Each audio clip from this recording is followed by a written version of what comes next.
You are live. Okay. Sorry about that, Jay Paul, and anybody else that might be lurking. But, damn. Well, that seems to be better.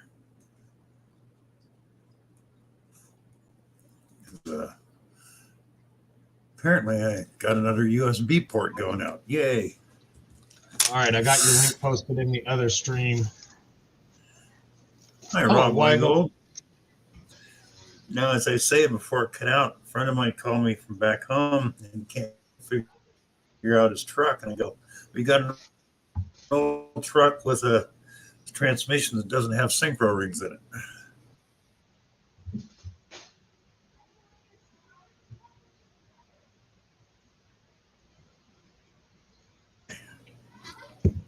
So he one of them nights. He can't shift it. Hi, Georgian. Hello, Georgian. Hello, Danny Boy. Well, you got to double Gold. clutch it. Keep digging. In other words, you put it in gear, you take off. When you shift to the next gear, you pull to neutral, let the clutch out, push the clutch in, shift into the next. That's how it was designed. Hi, Cynthia. Yeah. And he didn't know that. Going, that's just how they were back then. So yeah. So now he's going to sell it. He goes, I don't want to have to do that. I go, well, change the transmission or, sell the truck. One of the two. Yeah, there's not. If that's how it was built, that's how it is. Yeah. Now, on another note, anybody check out the new Garrett Vortex metal detector? Had the video out today. I think Garrett's back in the game now. Hi, Loretta. Hi, Colleen. Hi, Marty V. Hi, Yodi. Hi, Danny. I'd play the video for you if you haven't seen it, but my internet's not doing good. Hello, Wendy.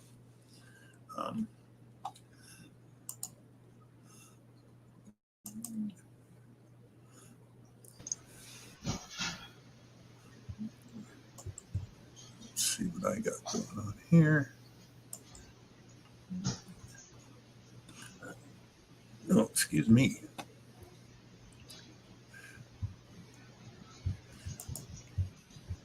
Oh.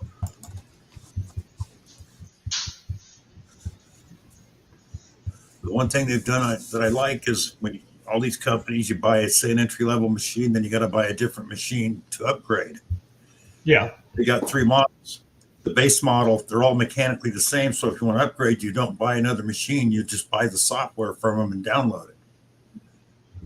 So you don't have to replace the whole machine. Yep. So I really like that idea.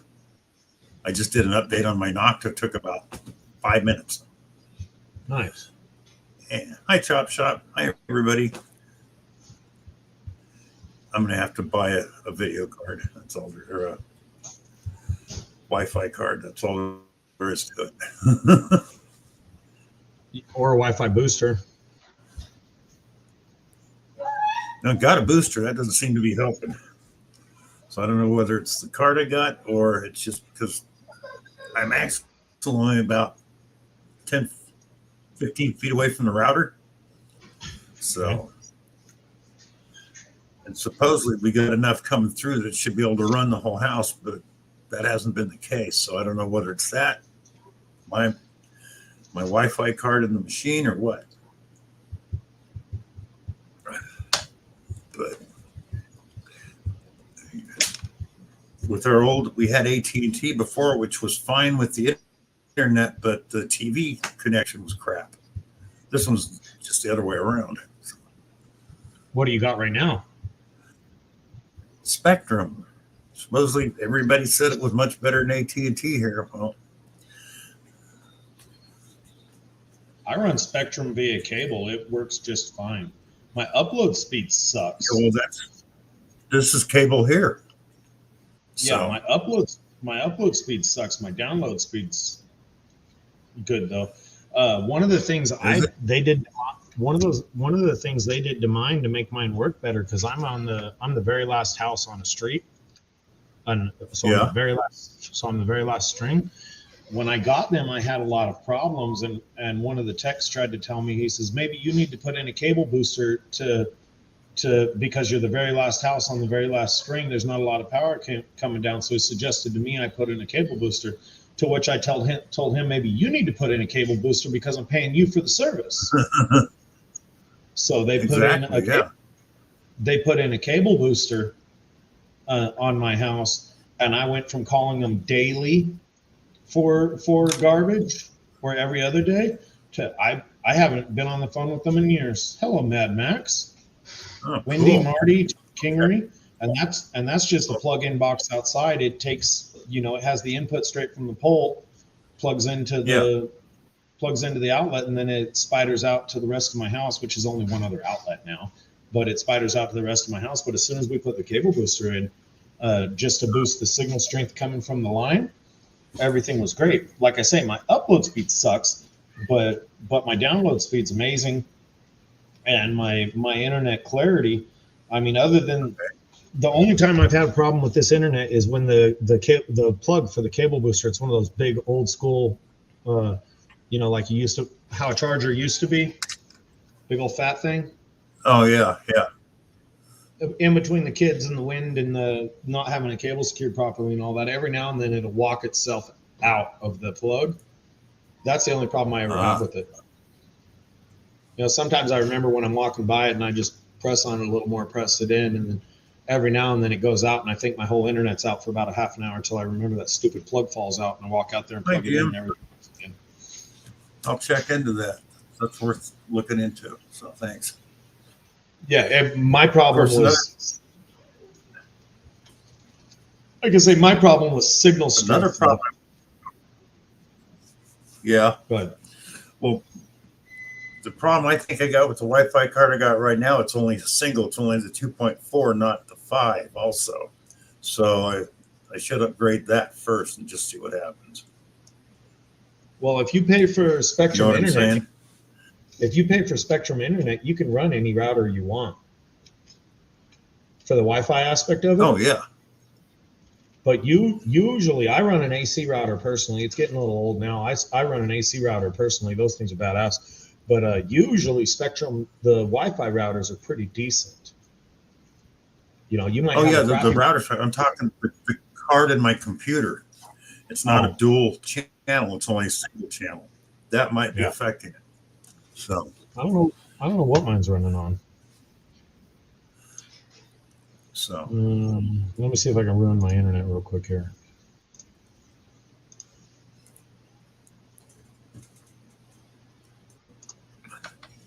Yeah, I don't know if mine's on the.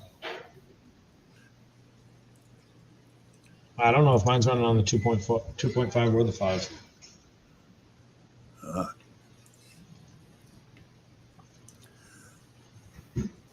So that's the only problem I've been having. Is like, so we used to have the AT&T router in the living room, and things were fine. It could be a little funky up here, but when Spectrum came in, it said you should have it on the top floor. Well, now I can't get a signal out on the back patio like I used to. So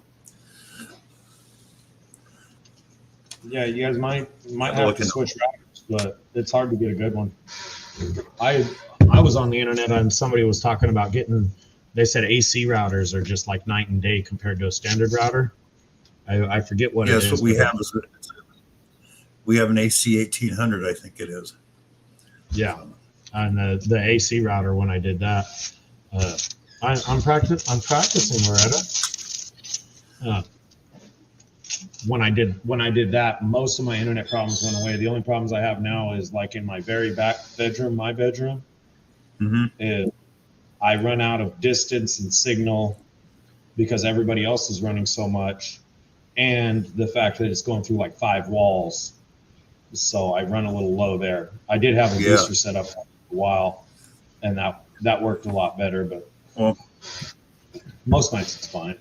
I do have coming in an extender that supposedly goes out to 9,000 feet. No problem going through the walls and this and that. It's one of the newer ones. So see if that'll help too. That's what I had, was an extender, but I threw the other one away, got damaged or whatever.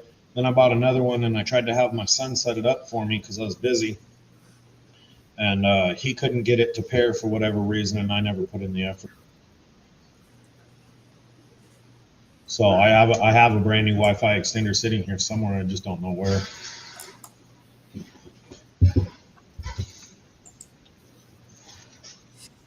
So did you actually go out hunting today?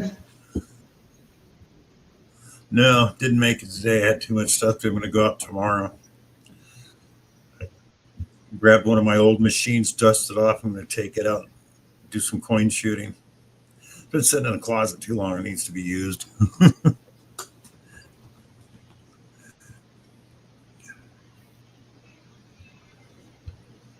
Run on 2G. Well, I'm on 2G Chop Shop, and I'm 15 feet away at the max from the router, and it's crap. So, And you can't hardwire? What I could do when the new extender comes in, I can hardwire it in. That worked before, but the old one I got, I can't use because it was specific to AT&T, so it won't work with Spectrum, unfortunately. Yeah, but I'm saying you can't hardwire. You can't Ethernet cable straight over to your router.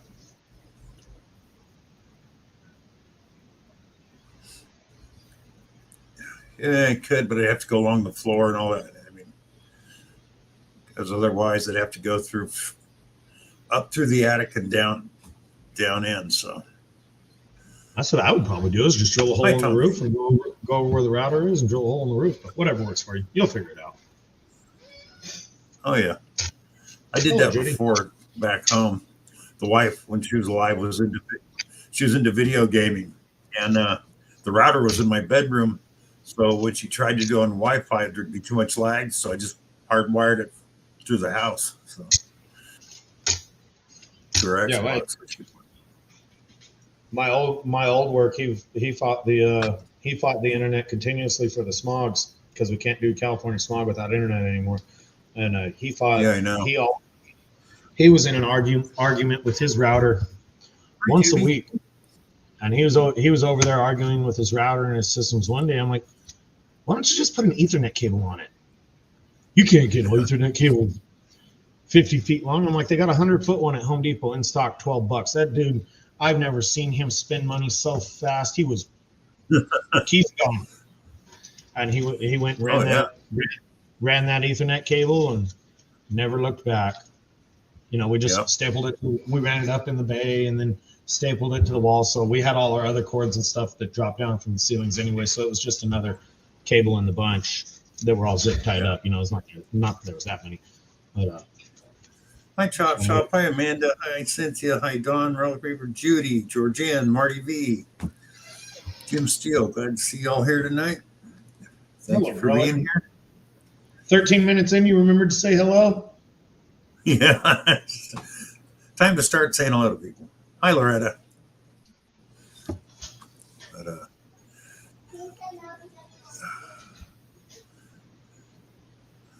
so, yeah, like I said, Garrett's got that new machine out, and it's looking pretty nice. So finally, maybe America's going to get back into the game, because they build them in Texas.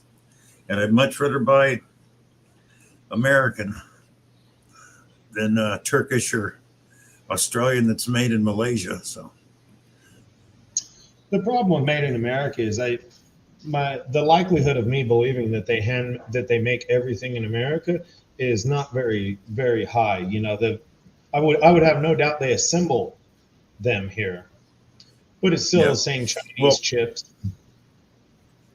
Well, no, what Garrett does, they have had chips made in China, but they kind of learned from that, because they had a bunch of the Chinese would make a bunch of boards and then erase the Garrett name from it and throw it in their own detectors. So, but they only usually did it when they needed overruns. Well, when everybody else started getting in the game, their sales on detectors kind of went. So I think they're going to be making mainly it all in house. So hopefully, yeah. Lucky Duck Digger says he loves the features of the Vortex. Yeah, I do too. What I like is you can buy the cheaper one than just pay for software upgrades to get the better one instead of having to buy another machine. Plus, I like the fact that they split the VDI up. You got the main VDI numbers, and you got 3 lines above it. And most of your machines, even your Equinoxes, a bottle cap will fool it as it's seen as a coin. Well, what it does is this thing sees all the metals in that and then breaks it up in the lines above to let you know, hey, this ain't a coin because you got this metal and this metal in there mixed in with it. So you can pass right over that bottle cap and keep going. Hi, Ron. Scott McClory. Once I have less kids and more time, metal detecting would be an interesting hobby. We were just out at a couple of abandoned gas stations today. I stopped and took my son to look because he likes to look at the abandoned stuff. Okay, Chop. I hate to tell you, when the Evolution first came out, a friend of mine had one. We had to tear into it one day. There was all kinds of parts on it that said "Made in China" on the Harley Davidson. So the good old days back, but you know, for one thing, there's laws like when I work production. If you wanted to sell something to Mexico, you had to use some of their parts in it in manufacturing to sell it there.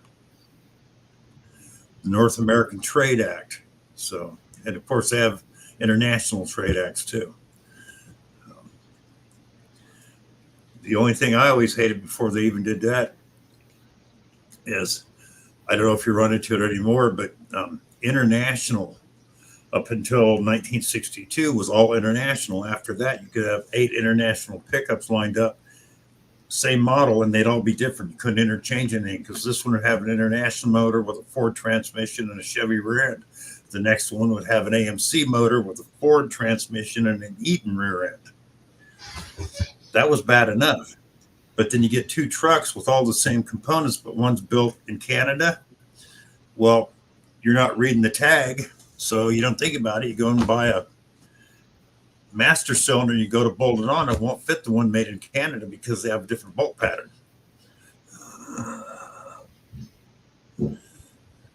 Seen that. Or those wonderful cars they built in the 80s that they started switching over to metric and never completely did it. So half your bolts are SAE and the other half are metric. I hate that. I still hate that. Yeah, still hate that. Yeah. I worked on something the other day. I think it was a Chrysler product, but I could be wrong. This car should have been 100% metric. There shouldn't have been an American anything on it. And I was working on something, and it was American bolts. I think it was tie rod ends. They were American tie rod ends or something like that. And I was just flabbergasted.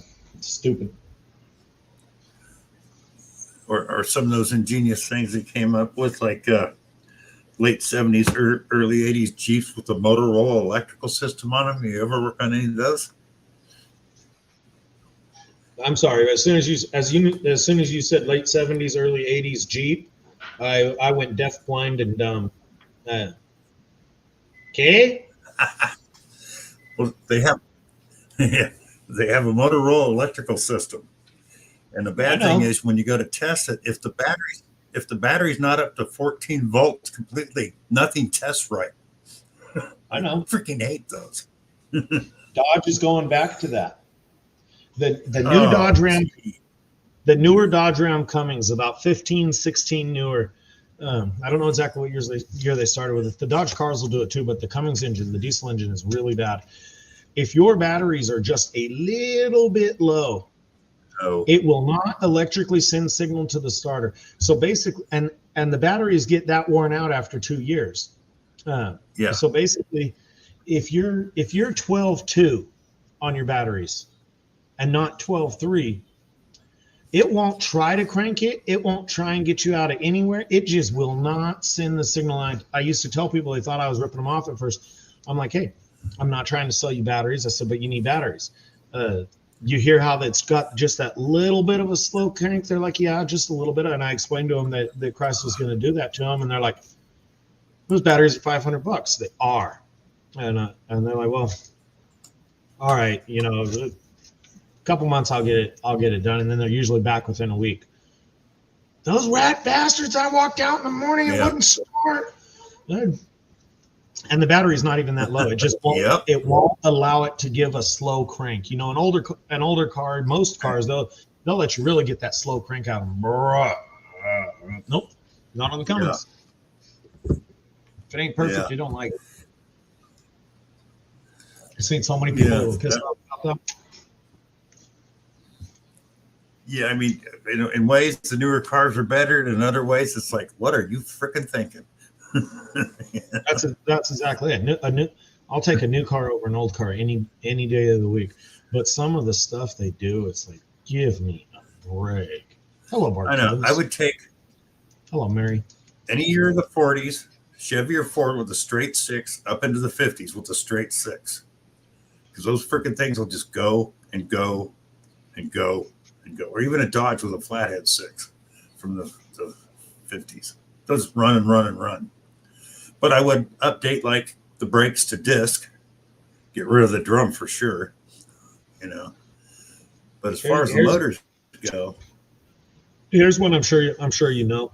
The flathead Ford was the best performing engine ever made from its invention, which was, I believe, the 20s, all the way up till, I believe, 1954. There was no other mass production engine that could beat it until GMC came out with the straight 6. A GMC straight 6 was the first all-stock engine that would run down a flathead Ford. Yep. And then GM made one of their biggest mistakes ever. They had that 292 6-cylinder, and they dumped it and said Ford could have it. It's like, you idiots! That was a freaking motor run forever.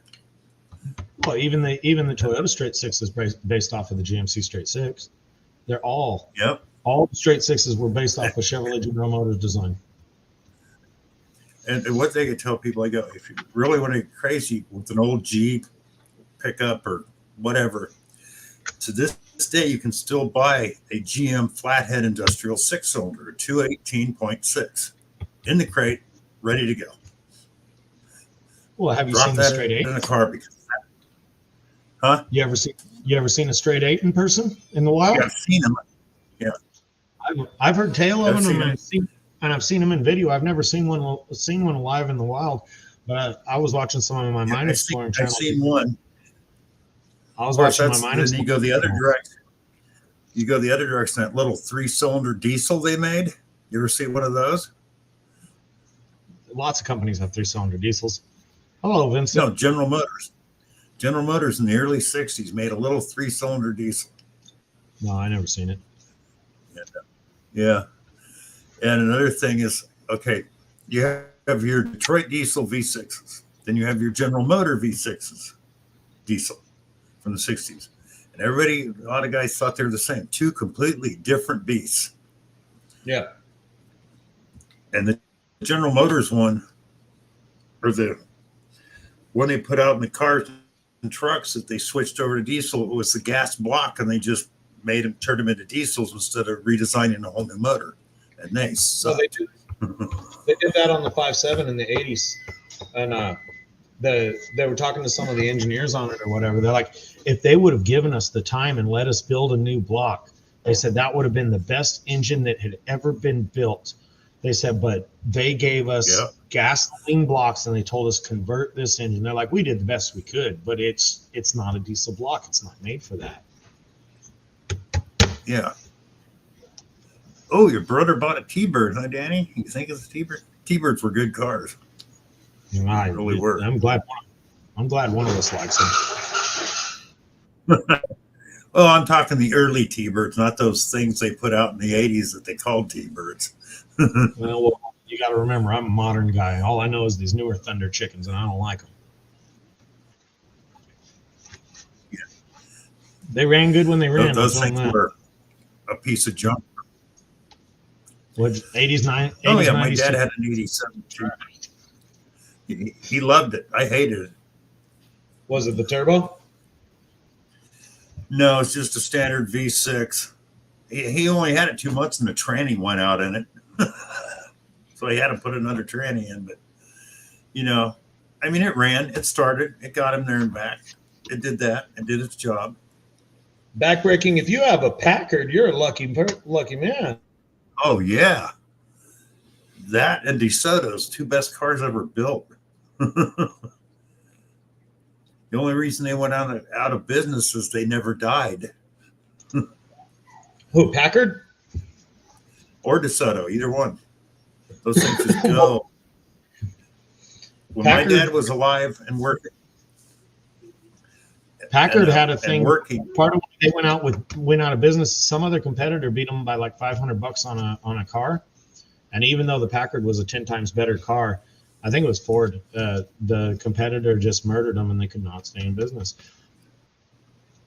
That and their growth outdid their sales. So basically, he was real ambitious growing the company, and just missing on one or two cars a little bit murdered him. It was horrible. But Packards they were decent looking cars. No, my dad was a retail clerk. He was a manager, and his general manager, or whatever they called it, the guy above him that did different areas, he had a 57 DeSoto, and this was like 1964. The guy had to drive all over California, Nevada, and Oregon. He pulls in. I'm looking at his car that ran just like a top. And I go, nice car. He goes, yeah, not bad for having 550,000 miles on it. And you couldn't tell the car had 550,000 miles on it. Hello, Mark. Yeah. Hi, Mark. Well taken care of by somebody who loves them. The old cars went a long time, but the thing was, in the old cars, people like to discount the fact that, like, when you're a young man, just working on the cars, you were out there working on your car every weekend or two, doing something, rebuilding a water pump again, or your twice a year tune-ups, and they discount Chevys and Fords and stuff like that. Yeah, but your DeSotos and Cadillacs and Packards, not so much. There's even that guy in New York that when he came through with his 49 Cadillac, he was a taxi driver, had over 1 million miles on it. It had tires, a few tune-ups, and oil changes. Oh, thank you, Gary. Nice, Thank you Gary. very much. Thank you.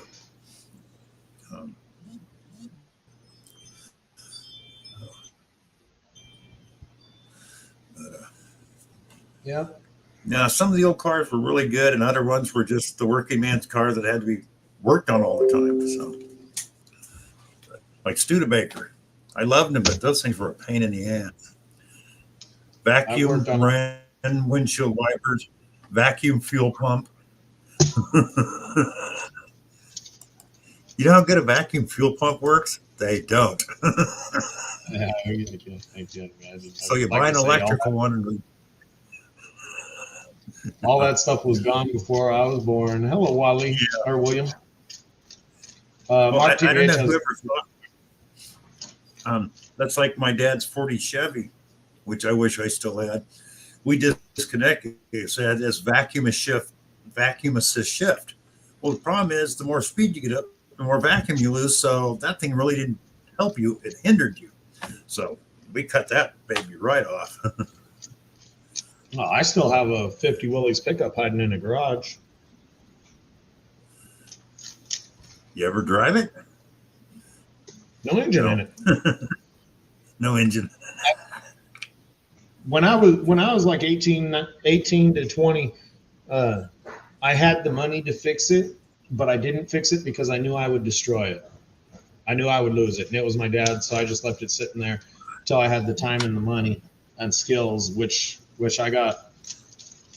I got the skills. I got the skills now and probably the money, but I don't have the time. It ain't hurt nothing. It's just sitting there waiting. The one I always wanted, and not only are they hard to come by, but when you find them, they're expensive. Jeep made a cab forward pickup, a short and a long bed. They're very rare now. The Jeep Comanche. When you find a long bed, they want a lot. Huh? Yeah, Jeep Comanche. What? Jeep Comanche. No, not the Comanche. No. Cab forward, just like the old Econoline vans. So you had nothing in front of you except windshield. Let me look that. I have to look that up.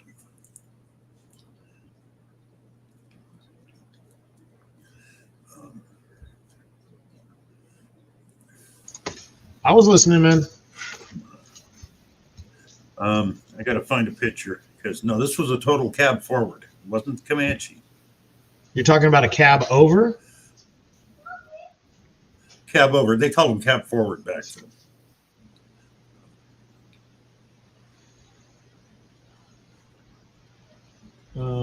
I found it. There's a Jeep FC 57 to 65. The Jeep FC 150. Yep. Yep. Right there. Yeah. If you can find one of those in good shape, they're asking. Well, of course they're going to ask big money for one of those. No, what owner in their right mind would not crush that thing? Oh, they were great vehicles, except for the short bed. Short beds. If you were going downhill and stopped too quick and had nothing in bed, had a tendency to go. But long beds didn't do that. It's a great truck as long as you don't go downhill. Oh, if you had something in the bed, there's nothing to worry about. I'm sure a lot of people. I always like the fact a friend of mine had one. We beefed it up, and that way, when you're doing like out in the boonies, you just look straight down and see what's right there. You didn't have to get out to see what was there.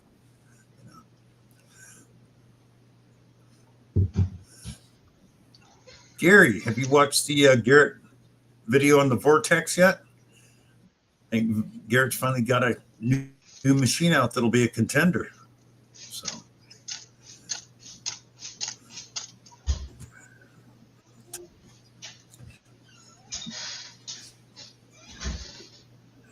but the only thing that my Studebaker had that I really liked, it had a hill holder. So, pull up, stop, push the clutch in, let off the brake. You didn't move, put it in gear, let the clutch out and take off. You didn't roll back at all. So Nice. That I did like. Yeah. You know what the first car that had a car stereo installed in it was? No, that one I don't know. It was a Packard. Packard. As a side note, it burnt down 6 months like later. Everybody thinks automatic transmissions are fairly new.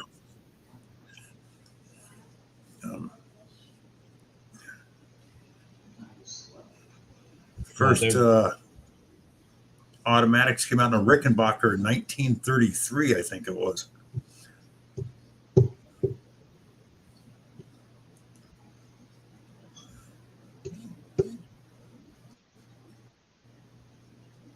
Oh, your Kia has the hill holder on it, Mark? Yeah, those are nice when you got a manual transmission. It really helps. Gary's telling someone he emailed someone tracking number. Not sure. He sent something to somebody. Oh, he won the Noctra Pro Pack. That's right.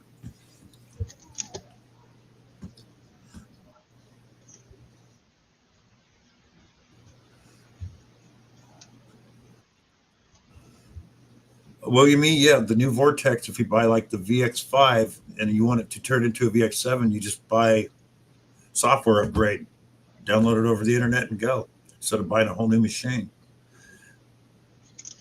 You know, while I can appreciate that feature, the initial question that comes to mind is, you're selling me a less capable machine just because you didn't download the better software on it. That's kind of wrong on my book. You throttled the machine just because of that. But what'll happen is somebody will hack it, and you'll be able to download a hack from the internet, and you'll just be able to black market the machine. Yeah. Danny, that's a Model T Roadster, not a T-Bird. Danny sent a picture. That's a Model T Roadster. Yeah. Good looking car. It is a nice looking car. Got a supercharger on it. That's nice. Yeah, nice car. They're pretty looking.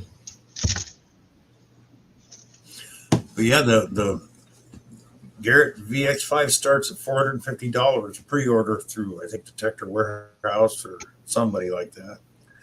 So that means for $600 you can have a machine that will contend with, if you do the upgrade or buy the VX9, that will contend with like the Noxes, the Manicore, because it has a hell of a lot of features. How much are the upgrades though?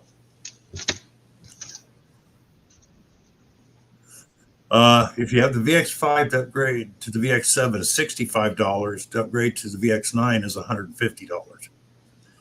Not horrible So then. they said, no, not horrible, not at all. When I worked in sheet metal, when a machine would go down, press brake or press work, it's proprietary software, and they wouldn't sell it to you. They had to have the guy come out and install it because they wouldn't sell it to you. You're talking thousands of dollars. Yep. Whereas the smart companies, well, we'll just sell you the software for $500 and you got it forever. Thank you. I'll buy your machines again. Hello, Rob. Hi, Rob. Yeah, I know a guy. He bought a big metal brake. I mean, a big one. And his control board was bad or whatever, and it's Turkish made. And so he calls him up and he's seen that the control board's gone bad, and they charge him some ludicrous amount for a control board. He was madder than sin. It was a very expensive board, and the new board shows up and it comes with directions where he's got to switch a couple of wires on his connector or whatever, changes power input or whatever. And then he follows the direction and does it, and as soon as he hooks it up, it fries the new control board. And so he got in a fight with them, and they were. If your friend ever wants,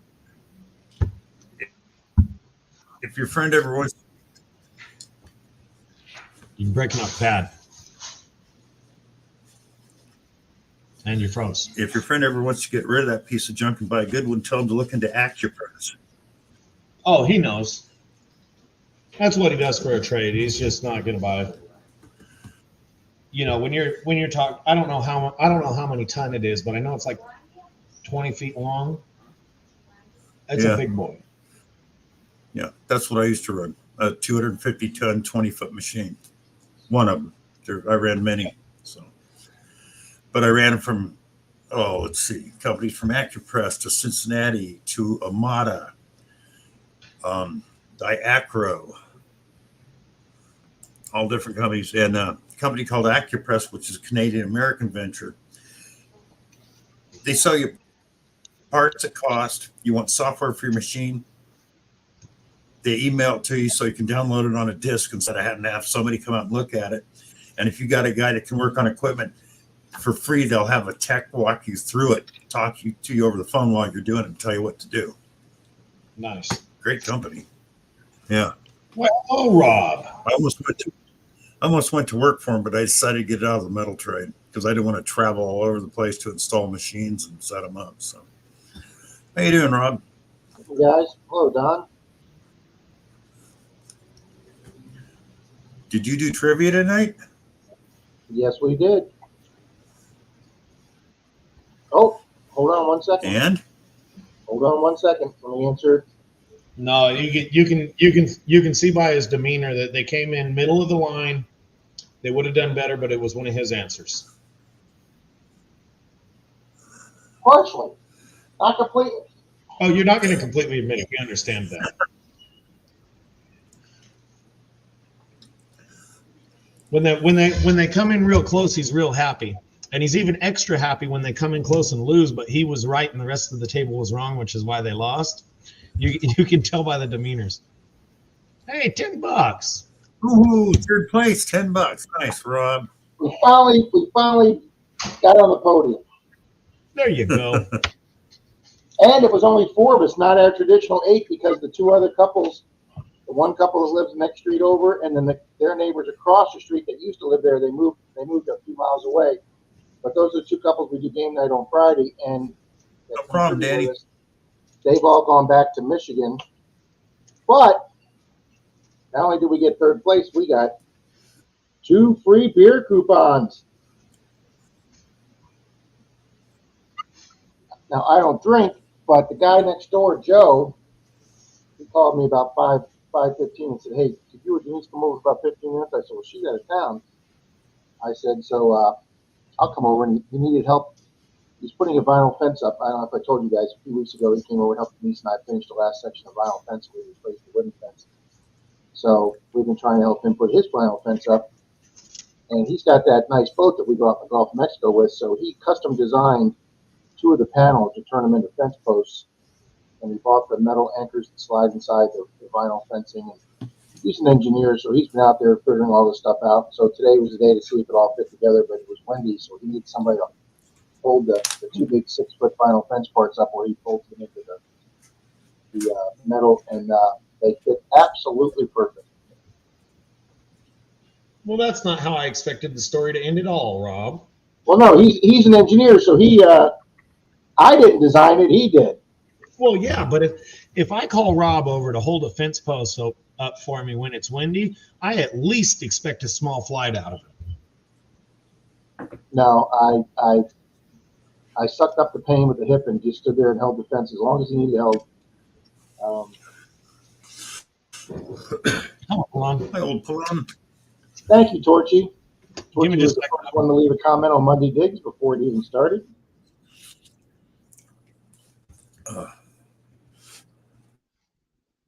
Hello, keep digging. Hello to Opalon. Well, Rob. Hey, Scott McClure says $10 is $10. That's right, $10 and 2 free drink passes. You know, it's funny, Bill. We used to play trivia before we went to this place. We used to play down in Dunedin, which is a little bit further, well, a lot further away, actually, at a place called the Green Iguana. And they had the same format of trivia we did, and you could win, you know, the team with the best score, the worst score every round, alternate them just going to win the free beer coupon.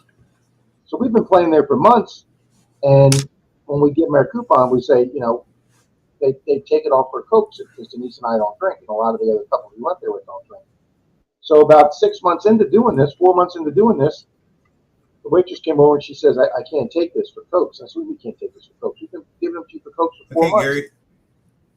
And she's like, no, they said I can't do it. I said, we need to call the manager over. So the manager comes over and he goes, you got to get those for beer. So we don't drink beer. I said, he goes, well, they're only for beers. And I go, you've been honoring them for Cokes for months. And I said, besides the fact, that's saving you money. How do you figure? I said, you know, next to nothing a Coke out of the you know, the compressed air machine cost as opposed to you drawing a beer. I said, that Coke cost you pennies. So you're saving money by letting us use, nope, I can't honor that, only for beer. I said, I've got 8 people here tonight in a team. We've spent about $150 here tonight. And you're not going to well honor a coupon that you've been honoring for months? And he said, nope. And I said, well, we'll never come back. And the guy goes, I don't really care. And we've never stepped foot back in that place. He let $150 a week walk right out. And I don't understand the mentality of a manager over 50 cents. He's going to let $150 walk out of a bar. That's stupid. It was stupid. And we've never been back there. We've never recommended it again. And we all transferred to this place. And they make a lot of money off of it. Oh, no. Evening, Captain Vic. There's Miss Diana. Hello, Miss Mercury. Hi, Diana. Well, Rob, let's change notes here. I think Garrett Metal Detector is a contender on the big guns again now. Uh-oh, what'd they come out with? They came out with that Vortex. They showed the video today. And I bring it up, but my internet's screwy. But what they've done, and this is great. I didn't watch it, but I did see a video from them. Okay. They have 3 models, the VX5, 7, and 9. The nice thing is, mechanically, they're all the same. So if you buy the VX5 and you want to upgrade, you don't buy another machine. You just buy the software download to upgrade it to the big machine. Oh, so they're going the Tesla route. Yep. And another thing is, You can actually pay money if you want your car to go faster, top end, but all you have to do is do an upgrade. They do it through software, so that's a smart move. Good evening, Northern Not Fountain. only that, waterproof to 16 feet. They got rid of it's a straight shaft. Let's see if I can find it now. Hope my internet doesn't screw up. But what I really like, and I think they got this from White's if I remember right. If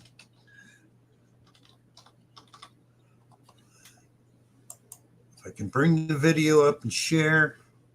Lucky Duck says they're doing it through the dealers also. New channel here tonight, Bill. NC Grunt Diggers.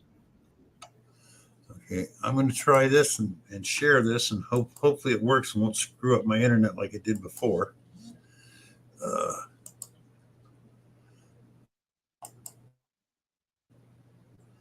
Well, at least one of the three of us will still be here. Oh, come on. Well, I'm here, but come on. Lucky Duck says it's very lightweight. This indicates that the target is not purely non-ferrous. Well, that's what I'm not worried about. But one that contains a combination of ferrous and EDI non-ferrous number properties. There's 3 lines above. It's important to note that the MDMF technology is an advanced target analysis process that is always taking place when common ferrous items such as nails and wire indicate on the lower ferrous scale. So what it does is it splits it up. Indicate on both to the tell you lower the different simple metals ferrous in it, scale so and the upper you'll know complex when you're over a ferrous bottle scale. cap instead of a I'll coin. give you a few examples.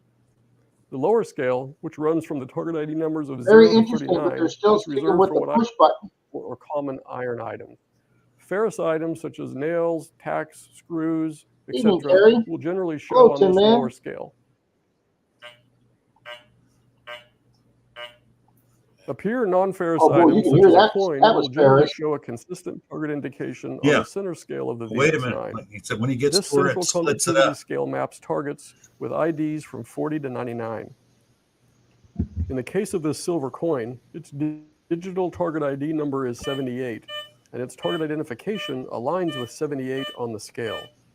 Notice that there are no pixels, smudges, or blocks showing in either the top row or bottom scale. The top scale is reserved for tricky or complex iron items, such as flat steel washers or bottle caps. These flat-shaped ferrous items create complex signals that contain both ferrous and conductive components that can confuse some detectors into reading like a coin. With this bottle cap, notice there are pixels simultaneously showing on the central conductivity scale, as well as the upper tricky iron scale, and possibly even on the lower ferrous scale. So in other words, This indicates that the target is not purely non-ferrous, but one that contains a combination of ferrous and non-ferrous properties. Now, it's important to note a nice that the feature. MDMF technology is an advanced target. let's remove that. But that's a great feature to have those lines. So Yes, you're going, it is. you know, so that way you're going, that's a mix. That's not a coin. Boom, keep going. Yeah. 450 bucks. First off, you can tell by that nice ferrous sound they have on that machine. Yep. You know what? I used to get coin signals, and it took Dalton forever to teach me that, Rob, I don't run in iron mode. I can't stand iron mode. So you can put the knobs in non-iron mode, but with just the touch of your thumb, you can touch iron. And if you're going over a bouncy mid-20s, it might be a coin, and you put that iron mode, and it immediately goes to negative numbers with that grunt in there. I don't dig it. So this is actually doing that without you having to push any other buttons. Exactly. That's what I like. You just go along, and it's $449 pre-order for the VX5, the lower number. So they're saying that top machine is like $600 right now, brand new from Garrett. I think that's directly to compete with two different type of machines, the 340, the 440, and the 540 from Mine Lab, and then the Simplex. What is it? The light, the Simplex, the. Oh no. Rob, go to there, watch that video, and you'll see all the difference. The VX9 has more settings on it than an Equinox or a Deus. You can change all kinds of stuff. Completely waterproof, 2.9 pounds. So they're going for the big guns too. Okay. Okay. Now the lower end one, yeah, the VX5 would, because it's just a simple machine. Oh yeah, there was multi and one single frequency on the small one. The top one you could do multi frequencies or 5 single frequencies with 4 custom settings, beach, park, the whole 9 yards. So they run the gamut there. So but it really surprised me. I mean, come out with a new machine that is actually a new machine, you know. Well, to be quite honest with you, Bill, they needed to. Yeah, they did. So. Oh, and I'm trying to remember who it was, and if I say the wrong person here, my apologies. But I think, I'm not positive, it was Miss Diana that had a nice comment about Denise. I think it was Diana. So I want to thank you guys for that. You guys were really, really super nice and helped out Denise Sunday afternoon when she was running the duck race. So I want to thank everybody here. Well, I'm sure Denise appreciates the nice comments, Rob. I would be more interested to know if anybody had a bad comment for Denise. We'd have to. I would hope not, because I will tell you right now, they would never ever have a chance of getting buoys again. They would never have a chance at anything again. That goes without saying, Rob. Really. Well, thank you, Diana. And if you folks haven't made a comment in the stream in the last few minutes, please make a comment, because since I'm here, I might as well go ahead and go out and get a duck race going. Okay, let's hope it works at my end, because I keep losing stuff.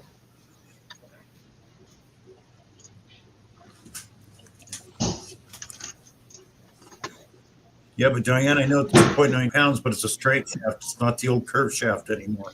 So.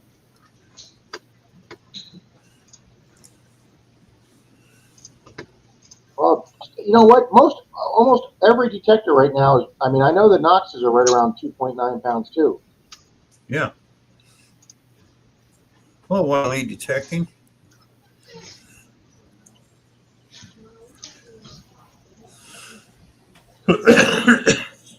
So, but from looking at what they did with that screen, if I remember right, the V3.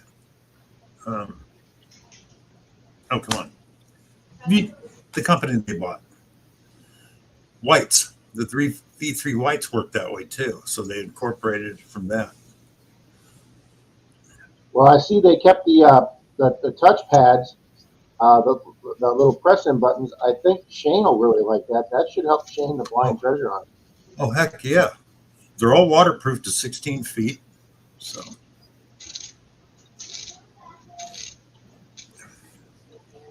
Oh, Bill, I got your camera set up and everything. I mean, I didn't get set up. I got the whole package and everything, and that's everything I need to repair and do my chest mount.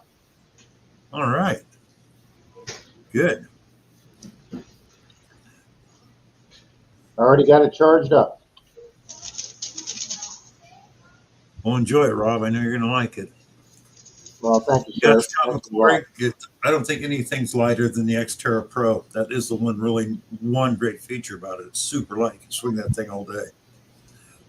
Hey, wait a minute. I just realized something. What's that, Rob's setting up a chest mount for his camera, right? Mm-hmm.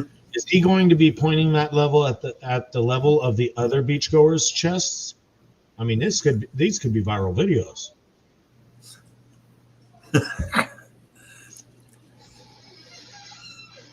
I actually want to try it underwater. That's even better. Well, you said the water hunting felt a little better when you were doing it anyway, right? Well, I went to a little county park that's got a little swimming hole area. I did one video from there last summer. It's the little swimming hole park area that I got the Superman ring last year.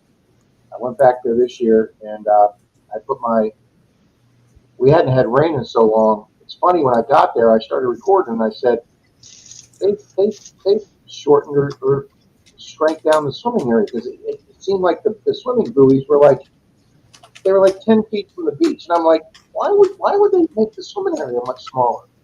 And then I realized they hadn't moved the buoys in the swimming area, that we haven't had rain here in so long that the lake was literally down 4 feet. So there was 4 feet of like wet sand and seaweed exposed that should have been underwater, so that the swimming area was that far further back. But I had my camera in the underwater pouch, so I did a lot of shots from the water. I found a few things. I don't want to give the video away. Hi, Northern Found.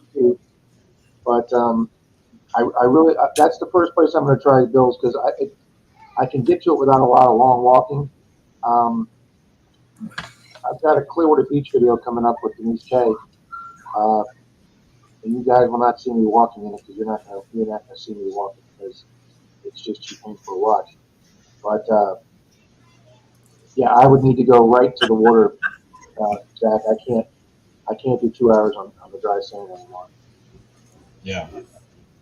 Now, isn't it taboo to go in any kind of water in Florida? Any standing water? Isn't it basically all gator country, or are there places that it's okay? No. Oh, I'm sure there's gators in this lake, but I've never heard of any coming. They've cleaned out all the lily pads and everything like that, and I've actually never heard of a gator anywhere near the swim area in this lake. Until he goes there the next time. Yeah. Yeah. I wasn't even going to make that Rob joke. You know, he's going to. The first Florida man in 75 years was attacked in the back. I was outside the swim area, because they have like an area that you can bring your jet skis in. So they have like a big gap between the swimming area and the one dock. They have a single dock where you can put your small boat in, but a lot of jet skis pull in there too.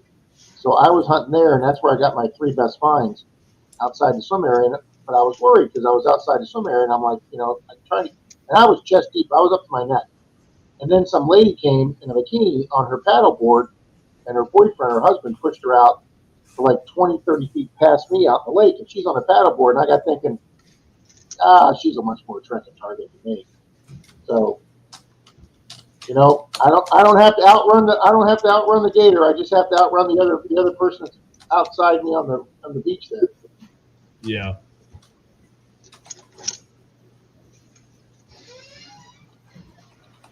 Hello, Miss Wendy. Hey, Tom Kingery.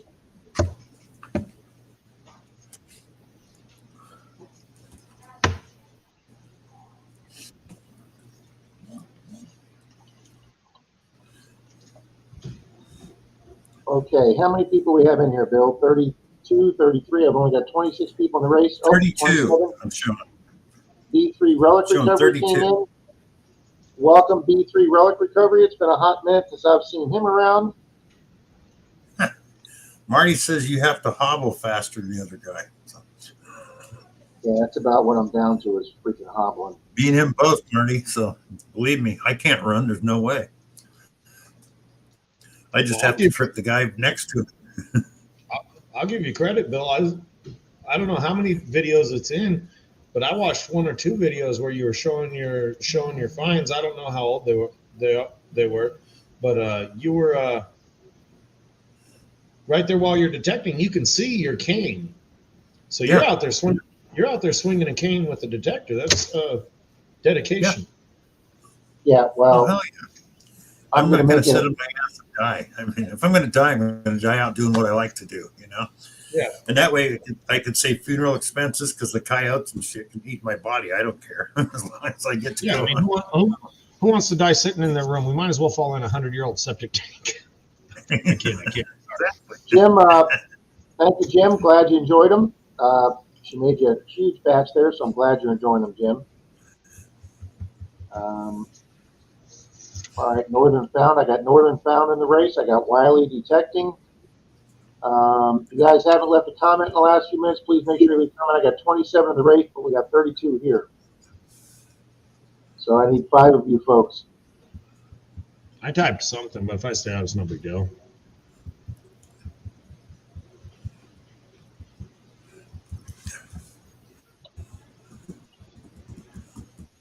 Loretta, I got arthritis through my whole body. I don't let it interfere with my detecting. It hurts like a son of a bitch, but I don't care. Well, and that's the point where I'm at, Bill. I just try and block it out. Yeah. Denise is like, why do you do this to your body? You come home and you can't walk for 2 days. I'm like, because I want to get out there. Because while you're out there, I don't know about you, but when I'm out there doing it, I forget about the pain and stuff, and I just you go do do what I sometimes. do. You get a good target, you start. Yes. Yeah, and that makes up. I got the arthritis in my thumbs to where they lock. I can't play video games anymore. I don't have the dexterity because the arthritis. I can't move quick enough to beat anything on screen. So, hi, Tom Riley, and of course my left. Oh, Tom Riley's here. We got both Toms in the room.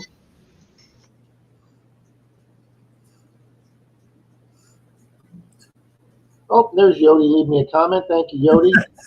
Mystic says we might hear about him in the news one day because most of his places are lurking spots for gator infestation. So I watched a short today, and I can't remember whose video it was, but there was a gator walking across the road here in Florida, just going from one side of the road. And people stopped for that gator because it was so big. It was like 11, 12, 13. It was so big. If you'd have hit that with your car, you'd have done damage to your car. So you like for a guy with a diesel pickup, 4-wheel drive, go, come here, come around. Run over. Lucky Duck says, my Apex is ergonomic and lightweight and does not wear out my shoulder like the 400 did. That's good, Lucky Duck. And Diana thought the Knox was 2.4. I know it's a little light. Well, actually, it's a lot lighter, Diana, with the sniper coil on. Oh, my God, with the sniper coil on, you hardly ever even feel the Knox. Scott says the Xterra Pro is the lightest machine of the 4 I own. Well, Bill could probably confirm that. Lucky Duck. Yes, it is. But here, this is a Land Ranger Pro. This was designed in 2014. I got a small 7-inch concentric coil on it instead of the 11-inch. This thing is actually, once you got it on, this feels lighter than the Xterra Pro. Not by a lot, but it does. So even though it's heavier. There you go, Danny boy. That's what I'm taking out tomorrow. I decided it's been gathering dust in the closet too long. I want to go coin shooting with it, with that 7-inch coil. I got jewelry off a curb strip today. Oh, nice. You got a what off a curb strip? Yeah, jewelry today off a curb strip. Nice. There you go, Marty. But yes, Blinger. Somebody else was saying, keep your head on a swivel. Blinger, Yes, good jewelry, Rob. Was it bling or silver? No, I was hoping it was silver, but it turned out to be, I think, like stainless. But when it first popped out of the ground, Bill, I got excited. I thought it was silver. Oh, yeah. That's what I hate about things. I got silver. No, I don't. Scott, thank you very much. Scott says, great job on all that silver guys up. The Indian that I showed, it just did the narrative on with the still clip. That was a different Indian than what was in Troy's box. The stuff that was in Troy's box that was showing you from that property was an Indian Troy found before I got down there. So even though it's a 27, we got two records. One says it's a 27, one says it's a 38 house at my Monday Diggs house from last night. Troy's pulled 2 Indians at him. And nice. 13 silvers, and I think he's approaching 20, 25 wheaties, if not 30. And I would, and I saw when I put it up on Zillow, Bill, when I got the address, Troy sent me the address, and I put 1.1 million on it. Somebody told us that the builder that bought that lot, somebody said that he paid 1.6 million for it. Well, on Zillow it says it sold for 1.1. It's a huge corner lot, and when I looked at the interior pictures of that house, guys, it's nothing short than what any of us here, middle class people, would call damn near a high-end mansion. I mean, it was just gorgeous inside. They had completely spent huge money redoing it, but I heard that there was a foundation issue. So they got the house for less than what it was supposedly going for, and they're going to be tearing the house down. And I guess they're going to make sure the foundation of the ground's good, and they're dividing that lot up into 2 lots. Instead of having $1 million house on it, they're going to be building 2 $1.5 million houses on it, and that's how the builder's going to double his money.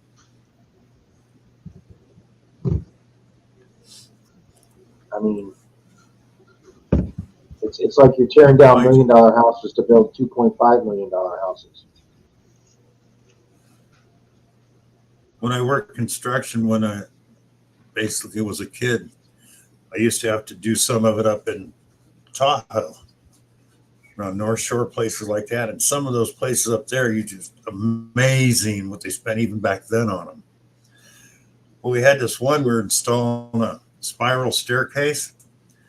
So we pull up, we got all the parts, and here's this old guy in bib overalls standing out there. And I thought he was a gardener, so I started talking to him. No, he wasn't a gardener. He owned the house. And he's got a helicopter on the pad. I go, you fly? He goes, no, but I got a pilot because you can't have them legally without somebody with a license. But anyways, this guy had all kinds of money and was dressing like a dirt farmer.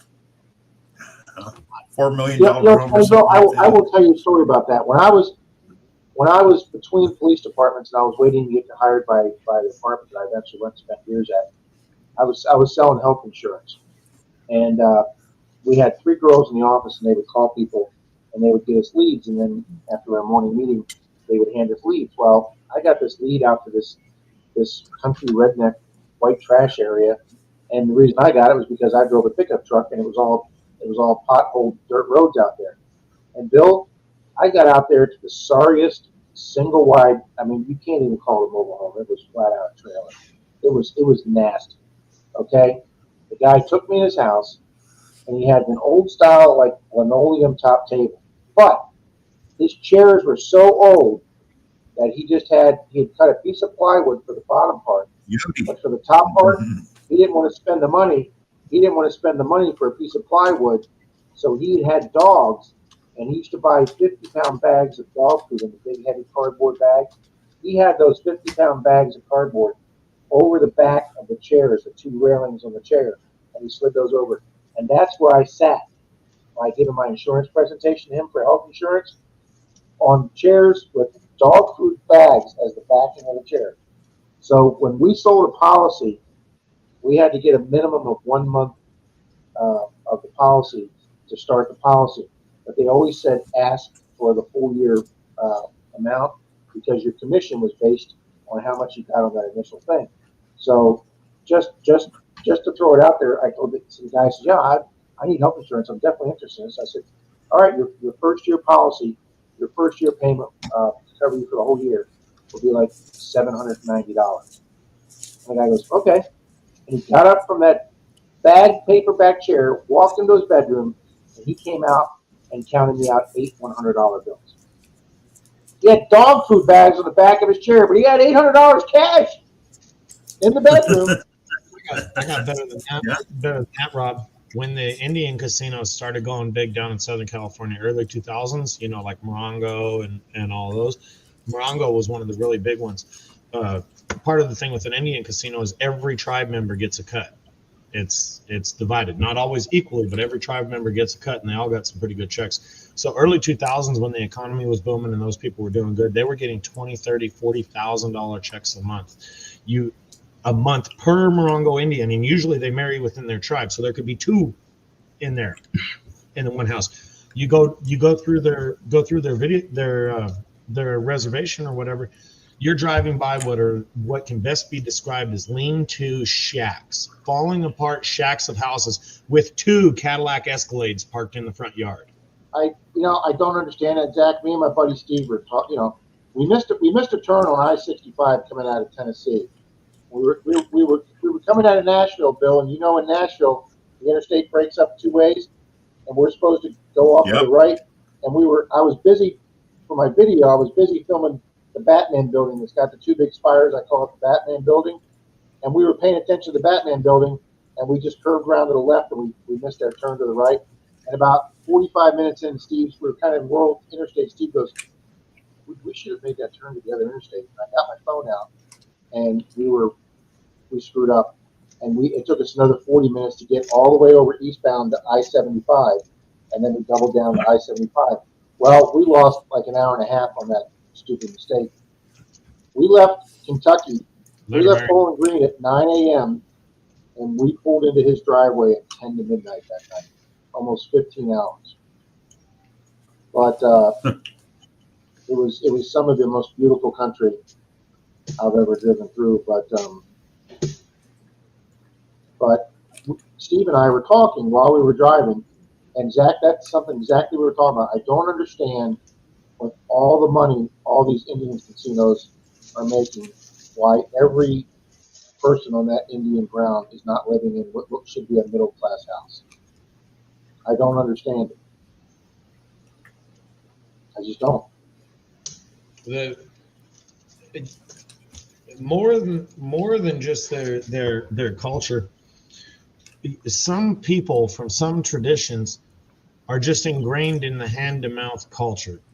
That's how their mind works. I know a guy. He owns a property down in Baja California. He used to run fishing charters, and he says you go down there. He says that's how those people are. He says they have a horrible year, they're eating hand-to-mouth.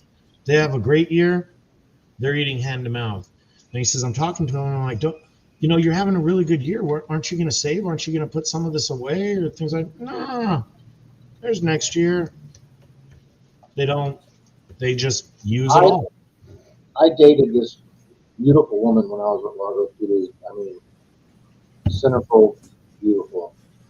And I got to know her parents. And we were sitting at her parents' house one day, and her parents were like, her mom worked at a bank, and she says she happened to come home, and she said to her husband, she goes, hey, I got the loan for the vacation. And I was like, what do you mean you got a loan for vacation? She said, well, we take a big vacation every year. We take a 2-week vacation, and like this year we're going to go to Hawaii. So they take she takes like a $3,000 loan from her bank where she's an officer at, and then over the next 12 months, she takes like $250 a month like a car payment, and they pay their vacation. So this is what I said to her, and I hadn't been dating her daughter that long, but I said, well, why don't you guys skip a Hawaii vacation one year and just go up to like Carolina and go see your daughter one year? She's having a baby. Why don't you just go spend a small vacation and then take that $250 for the next 12 months, put that in the sock drawer, and this time next year, you'll have $3,000 saved up with no loan money. And if you do that the rest of your life, you'll never have to borrow for another vacation. And they looked at me like, skip a vacation year? Are you out of your mind? And yeah. it was inconceivable to them to save for a vacation as opposed to borrowing and paying interest for a vacation. And I didn't understand. That's how some brains work. I read one article. The catch line was a killer. It was explaining why $400,000 a year income wasn't that much money, and it broke down how a $400,000 a year income is spent and how these people really don't make very much money. And you know, part of it's like $20,000 vacation. Their food budget's like $2,500 a month, which includes, you know, eating out 2 or 3 times a week at an expensive restaurant or more expensive restaurant, saving $50,000 a year for retirement. And it goes all the way through the little spiel of this argument about how $400,000 a year is not very much money. And just as you're reading this thing, you're appalled the whole time. You're like, wow. To justify your means that you don't make very much money when you're getting that much money.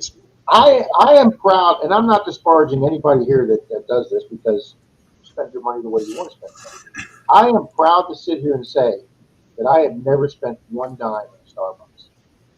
I'm proud to say that. I'm never going to go somewhere where I have to pay $7.95 for a cup of coffee. All right, man. I mean, I'm completely happy with my Maxwell ground right there. That I have never spent a penny in Starbucks. Yeah, keep digging. I feel so bad for them. How on earth does somebody live with $400? You could just give me $400,000 to live on for 1 year, and I could make that last the rest of my life. Why? Because I'm a really cute bastard. That's right. There you go. There you go. Keep digging. Best cup at my own house. Scott McClory, my mother loved McDonald's coffee. She loved McDonald's, and I'll tell you something. My favorite breakfast at McDonald's is hotcakes and sausage. I love McDonald's hotcakes and sausage.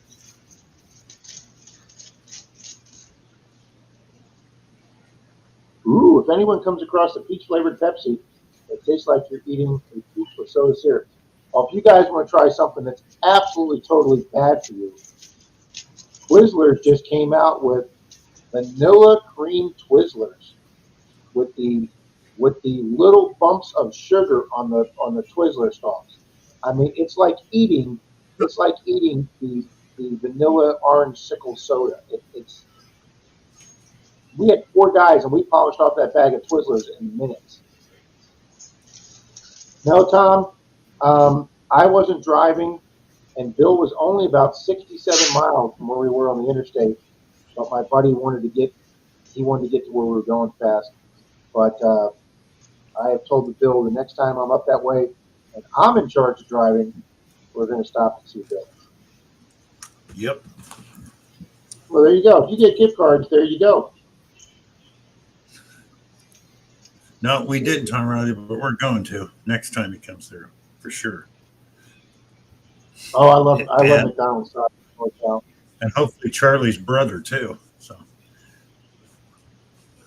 Yeah, I talked to him, Tom Riley. We were on the phone talking, but we were going to at least try and get together for lunch or something. But my buddy wanted to get up there and see if the cabin was ready.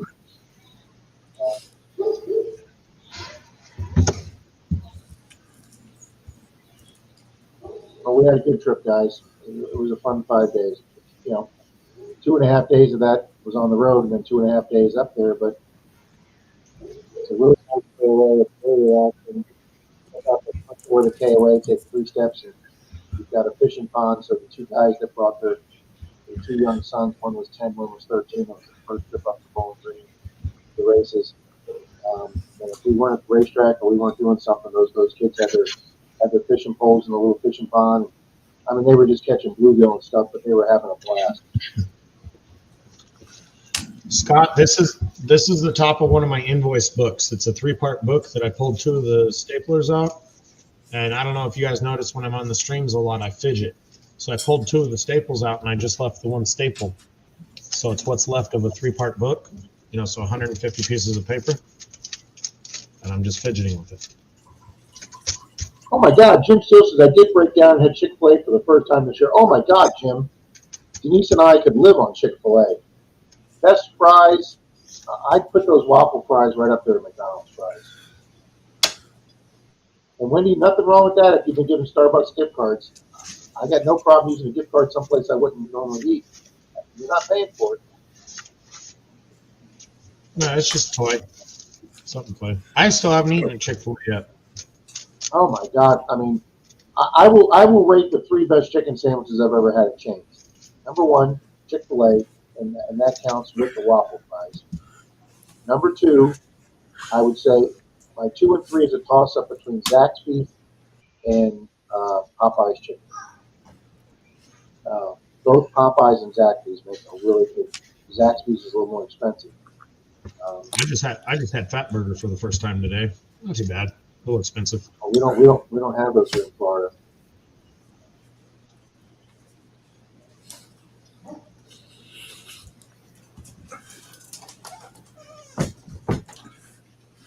You guys are living a high life, William says. No, me, William, we don't get Chick-fil-A a lot anymore because Denise's dad doesn't like it. We don't want to. We just got a Raising Cane's a few years ago. Their sauce is worth it, but What is that? Raising Cane's. Oh, we just got those here in Florida. They just opened up this summer here in Florida. Have you tried one yet? I've seen two. No, I haven't tried it, but I've seen 2 of them so far. Either you love the sauce and the food's worth it. It's just chicken fingers, coleslaw, and I don't know, something else, a piece of bread. Yeah. Either you love the sauce, which makes it worth it to you, or you just don't like it. Bill, what do you think? the new camera. Looks good. It looks good. There's no dot there, and the sound's not messed up. Yep. Did you set that up while you were gone? It's working. Yes, too. she did. It was here waiting for me when I got back. The day I left, she contacted Amazon. She put a PO in for the return, and Amazon said, "Okay, here's." So as soon as Amazon gave her the label to return it, they said, "We're shipping out another one." So they shipped out another one before they even had the return, and everything's got it. So Yeah, they're pretty good about that. You can't beat yeah, Amazon. Tom, we had In-N-Outs here, and they were not In-N-Out. I'm sorry, we had Whataburger here. We had Whataburgers that opened up like 5 or 6 in our area, and in less than a year, all 5 of them went out of business. Well, we had Dickie's Barbecue Pit open in the same building that Cane's open. They couldn't get any traction. They just lost money every month until they were gone. And then Cane's went into that same spot, and they just stay as busy as you can imagine. In-N-Out's decent. Oh, Wisconsin got their first Buc-ee's. Yeah, we stopped at Buc-ee's in Georgia. I stopped counting. Are you ready for this, accent? I stopped counting at 252 gas pumps, and we had to drive around until we had to wait in line to get a gas pump. We had to drive around the building twice before we got a parking spot. And then when I went in there, we went to go use the men's room. The ladies' bathroom line was 30 to 40 to 50 feet past the bathroom door. And like somebody was saying, Park Red Pat or somebody, yeah, their bathrooms are spotless. And they pay to have somebody work in their bathrooms, which is obviously, no pun intended, a crappy job. They had a big sign out front for all their salaries. Their starting cashier or their starting person was $18 an hour. The minute you start at Buc-ee's, you get $18 an hour. But to get people to work that bathroom, keep it clean, $20 an hour to clean that bathroom. So it was $20 an hour for the bathroom, or $20 an hour if you were the outside guy checking the pumps and keeping the garbage cans going, putting the tape, we have receipts in the tape dispensers for the receipts. They were making 20. The people in the deli and food sections were making like 22. A shift manager was making, I think it said 70 to 75,000. I dressed myself, NorCal. I just And their general manager, the big cheese of the Chucky at the Buc-ee's, the general manager was making 165 to 185 with bonuses, a 401k, paid health insurance, and 3 weeks vacation.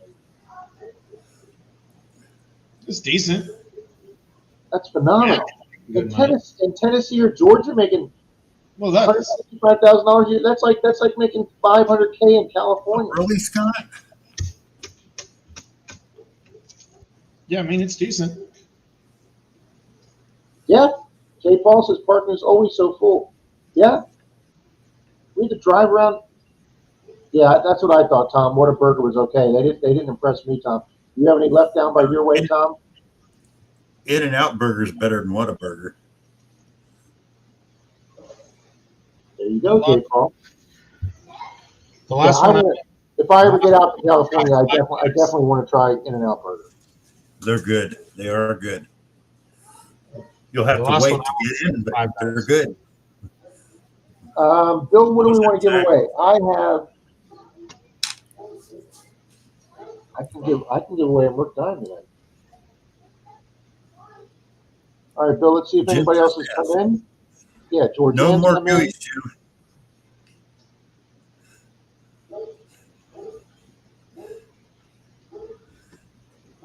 Let me get Miss Georgianne in there.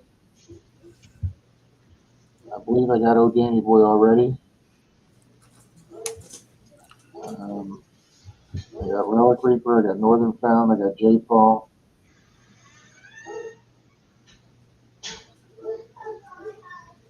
Got Captain Vic. Let's get Captain Vic in there. I will say one thing too. White Castle sucks. Oh, I love White Castle. Out swinging. What was that, Rob? I like White Castle. Vernon's here, coming out swinging. Vernon's here. Bill, he doesn't have a wrench, Bill, for some reason. Hello, coming out. Who doesn't? Coming out Oh, swinging. coming Vernon. out or Amanda. You got to fix that right now. If the stupid computer will let me. Okay. Whoa.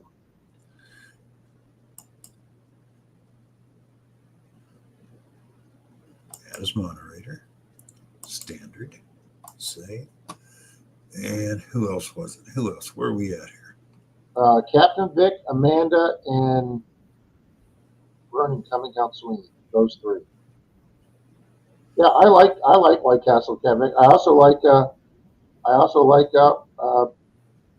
crystals. Whoa. Stop your machine. Thank you. As moderator, standard, save.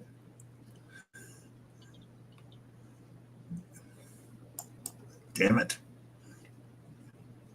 Oh no, the onions are great on. I'm not a huge onion guy, J. Paul, but I like the onions on White Castle. And White Castles and crystals are the only two that I actually like. That little blob of mustard they put on hamburgers. I don't usually put hamburgers on mustard on hamburgers.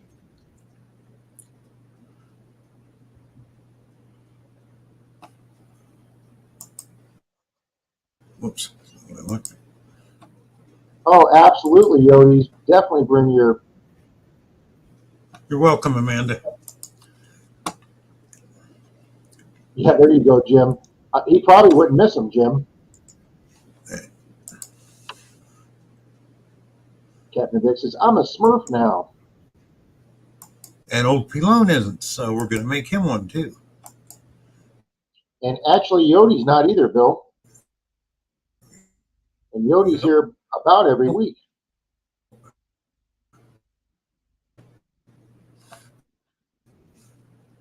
But I think I got everybody in. Yodi's Fines isn't. Oh,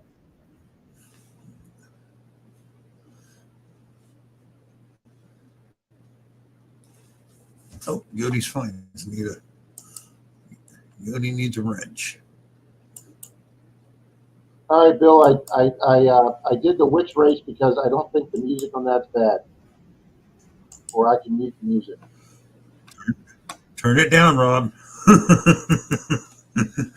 Just so I don't have to get rid of a copy strike right again. There you go. Oh, Lucky Duck. I'm glad to hear it, Vernon. Glad to hear it, Vernon. Took me a while to find a box big enough for that coil, Vernon. Damn it.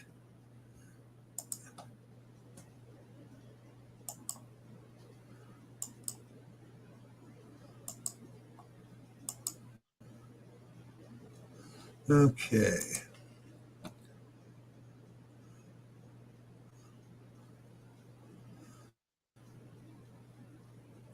Lucky Duck, you've been smurfed.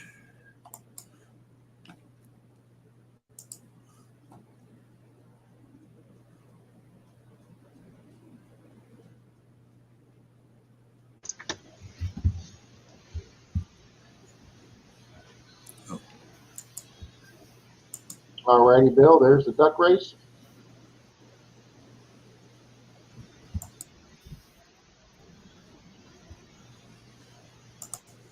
Okay. Bring that up. All righty, guys. We're going to start this one off for a. Hey, you got to start somewhere, Vernon.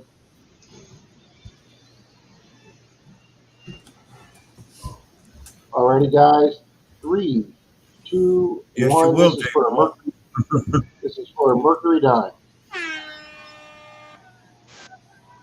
Thank you, Rob.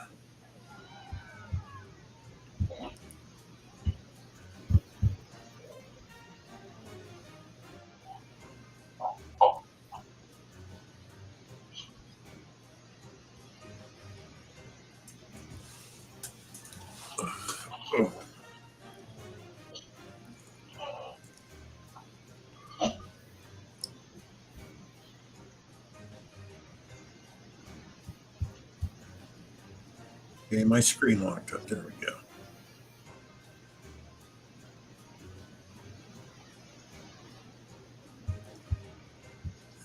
Yeah, Rob, if you get a chance, go and watch that Garrett video on YouTube. I will. They're- Because the section you played I looked tell you. very interesting. Scott. Yeah. So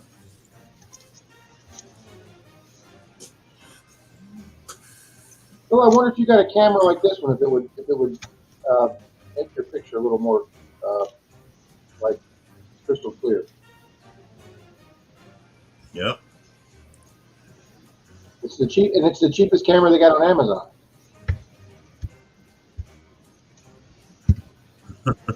Okay, guys, here comes Zax and the redhead.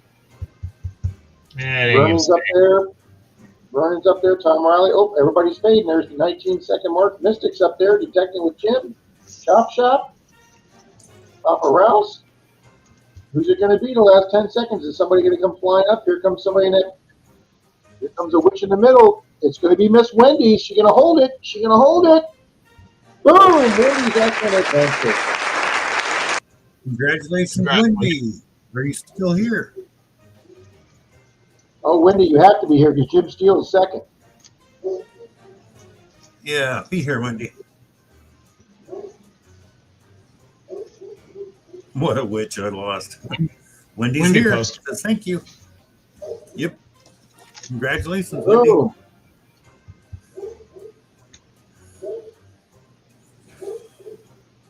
I believe I have Miss Wendy's address.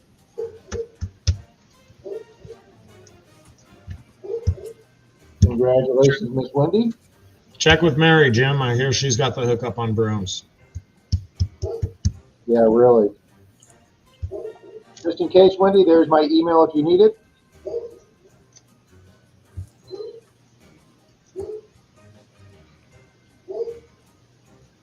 Wow, that's awesome, NorCal. Wow. That is nice, NorCal. Wow. And I wouldn't feel bad about accepting that. I would advise her that it probably still holds some value, but I wouldn't feel bad about accepting that because you'll continue to use it for its intended purpose. Yeah.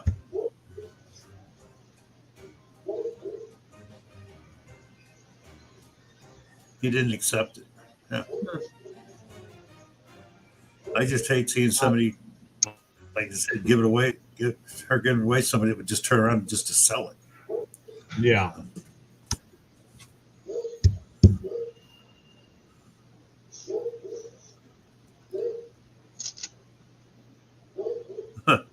Don says he's flying a wet mop to float him down. Well, Jim Steele says, like, that's normal. Day late, dollar short. Yeah.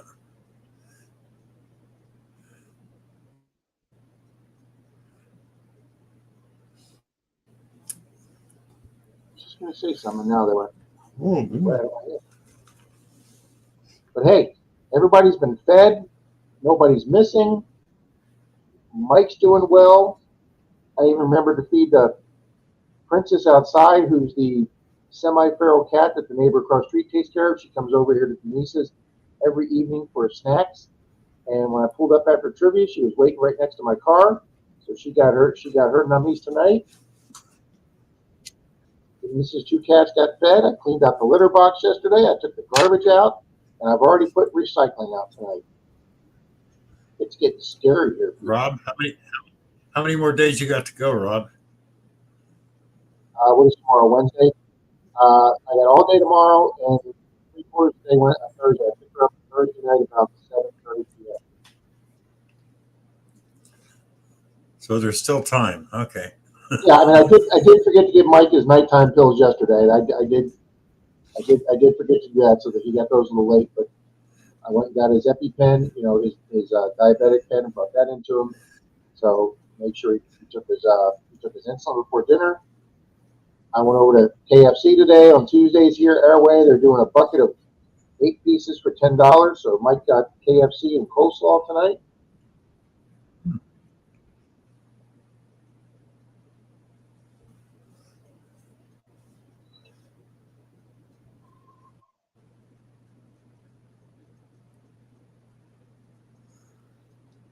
Yeah, it was good. It was a fun trip, Bill, but it's always good to be home, too. Oh, yeah. I know Grandma Kelly was sure glad to get home. Oh my God, that woman. I mean, my mom. That was My a mom. 29-day trip. 29 How days. long? 29. But see, that's 29 what you, days she was gone. that's what you can do. That's what you can do when your kids are grown. The only problem was she tried to do a live stream when she first got back, and the grass was so tall it grew up into her satellite dish, so it didn't work very well. So she's cutting in and out real bad. Not without supervision, NorCal. I can't use power tools without supervision. Yeah, Denise won't let him. Smart woman. Hey, good evening, Joe. Let me make sure I get Joe in there just in case we run another race tonight. That was a long trip for anybody, Georgie, if you think about it. 29 days on the road. Now, Denise did 29. Denise did 29 days in the motorhome with her parents. Yeah, that's.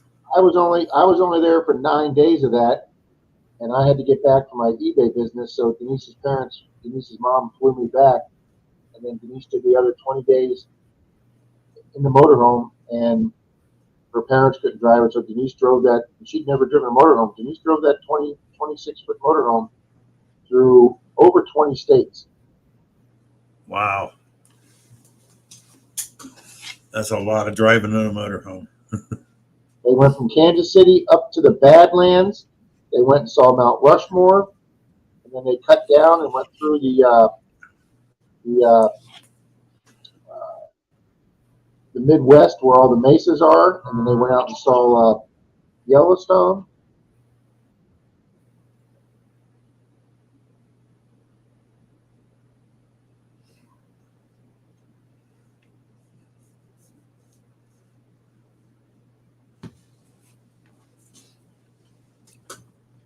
Excuse me 1 second, guys. Yep. So is anybody going to get out tomorrow and do anything? Go detecting, gold panning, magnet fishing. Hey, not bad, Dirt Devil. You talking Central Maryland, 3 days from San Francisco to Maryland? That's really good.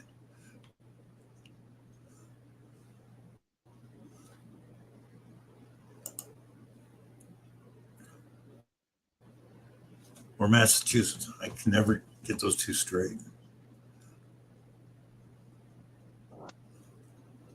That's why I go out at 5:30. I go out at like 5:30 in the morning, guys, when it's only in the 70s, and I get about an hour detecting in before it starts getting burning hot and humid. Oh, Nice Lucky Duck fingers on summer break. Good place to detect, Yodi, the American River. I don't know where the American River is. Sacramento up through Marysville, Yuba City.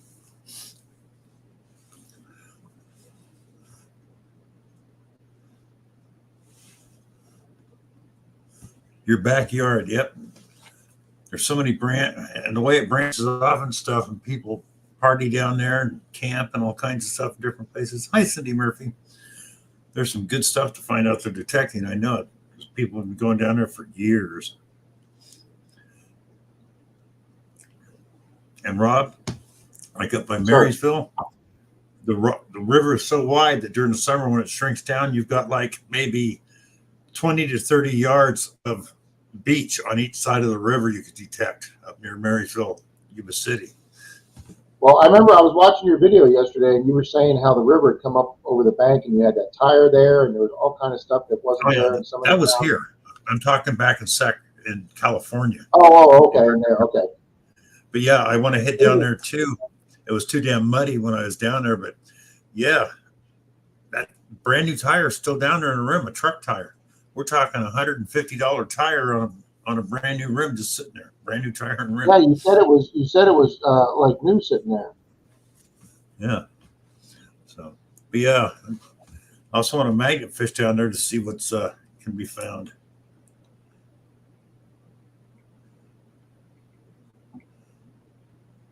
Oh, right, nice. Oh, it is heavy, Yodi. That's why it's still down there. But I got to get one. I got 2 roommates with pickups. When I go down there and get it, I could probably throw it in an ad and get $100 for it real easy. Brand new tire. I'm thinking it was their spare and it fell off the truck. Bill, thought you lived with your daughter. Yeah, I do, and I have roommates too. Oh, okay.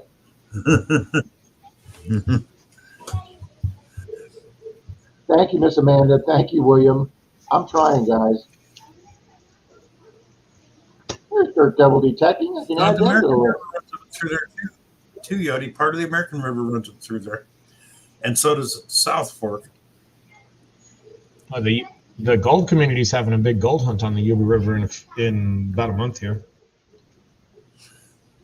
Yeah, but which one? There's What, 3. what part of the Yuba? What part of the Yuba? Yeah, south, middle, or north. Oh, There's 3 forks of the Yuba River. I don't know. I know it's in California. That's why when these guys back east talk about the Yuba River, I go, which one? They go, what do you mean, which one? There's South Fork, Middle Fork, and North Fork. Yeah, I have no clue. I'm not going. Good luck, Wiley. Well, the South Fork's been hit so much, all they're going to find there is flour gold. The middle would have some good stuff, and the North Fork would have a lot of heavy gold in it. Because most of the time it's under snow up there. So. I'll have to find out. Yeah.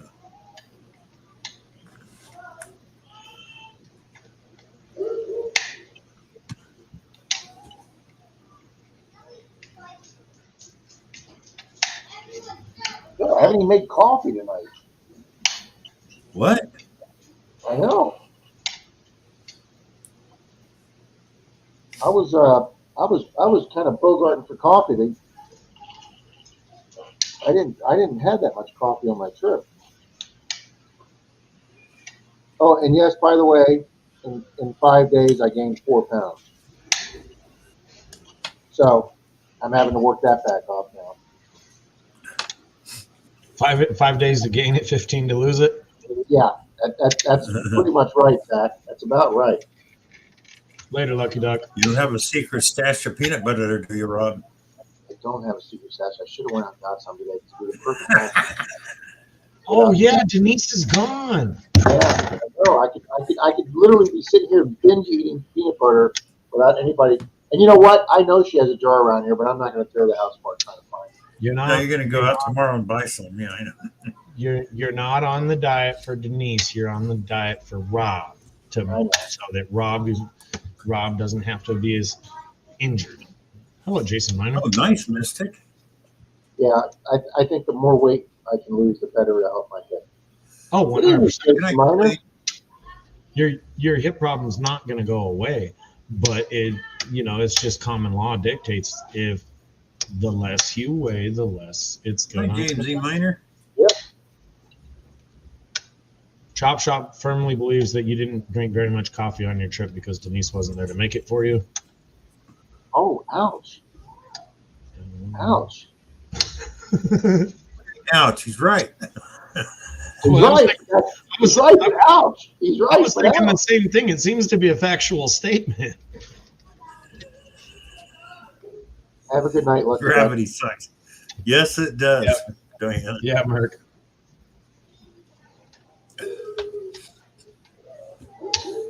You should have seen me, Zach. That the cabin we had at the KOA is they only have 2 of them, and they're the 2 biggest cabins in the place.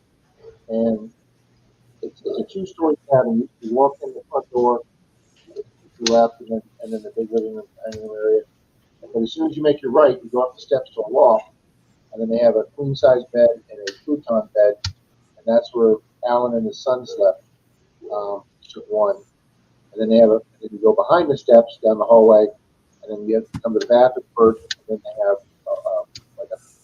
the main bedroom.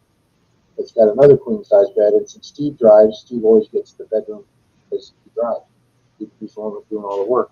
And then they had a leather sofa in the front. So I have one of those foam mattress things that lays down on top of that. So I had the foam mattress, and I put my sheets down on that. and lay in the blanket. I didn't really have too much trouble sleeping. My hard part was trying to roll off that low sofa and stand back up with my one hip not working. It was, if you'd had a camera on, it would have been a comedy of errors. But Did you set your alarm for 10 minutes before everybody else woke up? So by the time they got up, you were already recovered from your hands and knees position on the floor, and I was damn near him disease position. That's right. And I will tell you, my one Steve's cousin Alan, his son is Philip.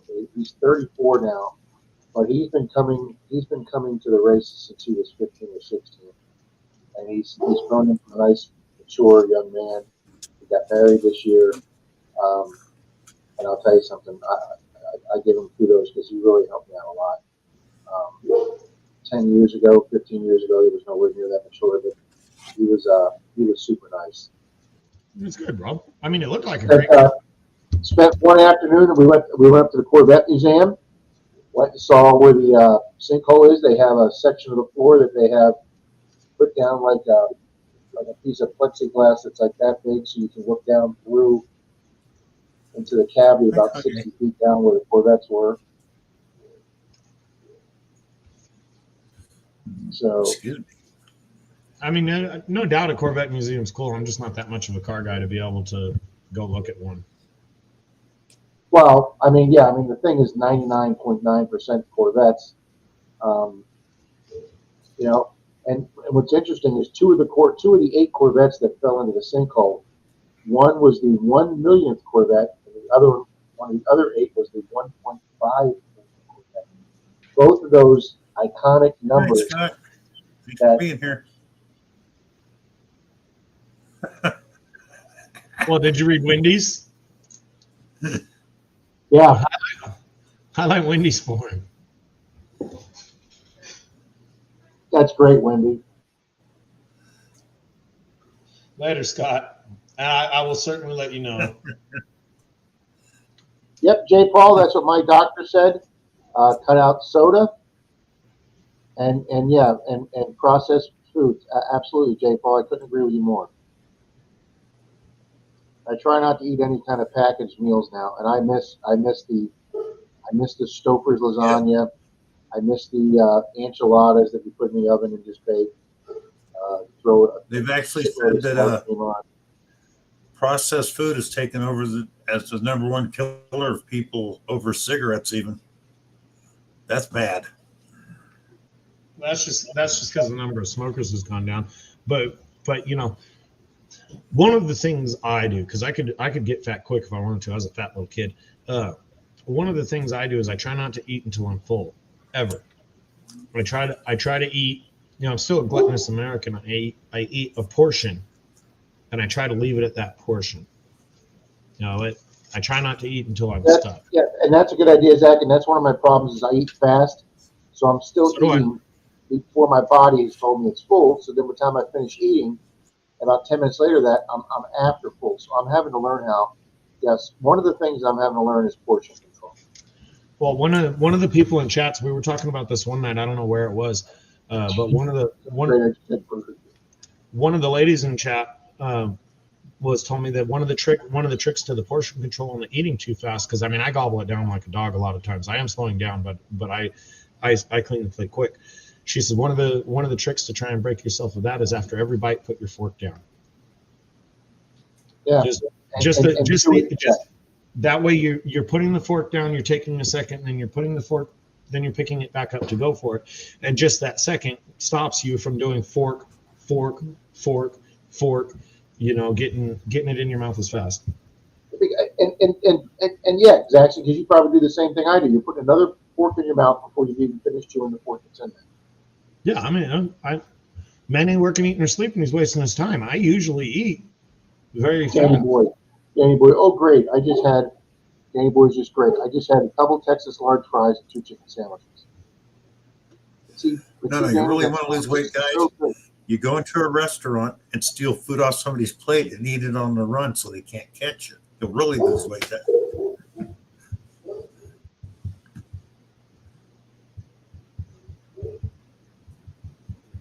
Absolutely, Scott. Absolutely, Scott. Oh, yeah. two things I learned to do in that squad car, and that was eat when you can and take a pee when you can. And I'll tell you another thing, Scott.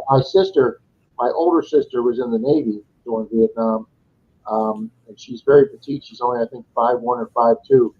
And back then, I don't know how the service does it now, but they figured the smaller you are, the less you ate.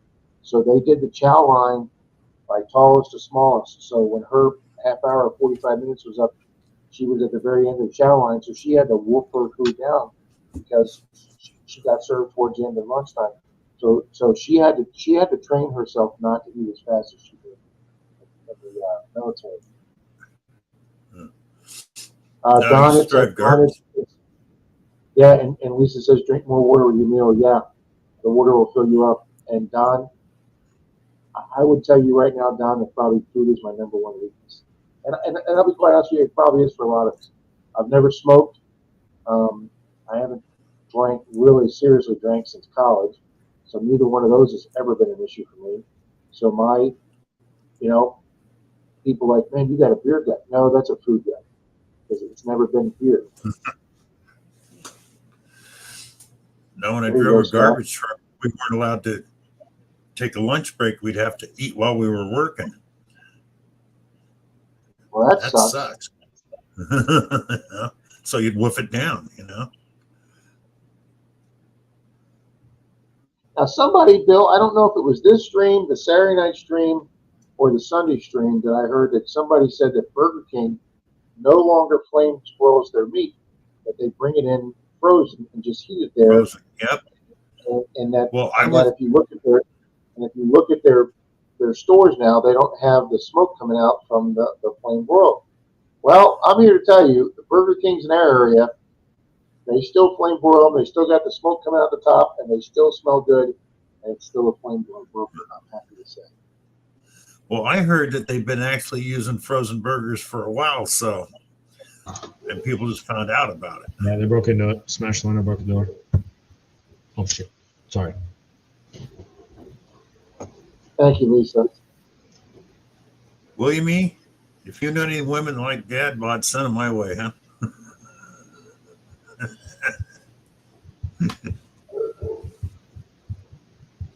My biggest critic was my mom. I wish Charlie was here right now. Okay. Go ahead, Rob. I didn't mean to cut you off. No, I was just, when I got heavy, she used to say, "You are just morbidly obese." I mean, I was way lighter than I am now. 50 pounds ago, my mother used to tell me I was morbidly obese. My mom didn't pull any punches.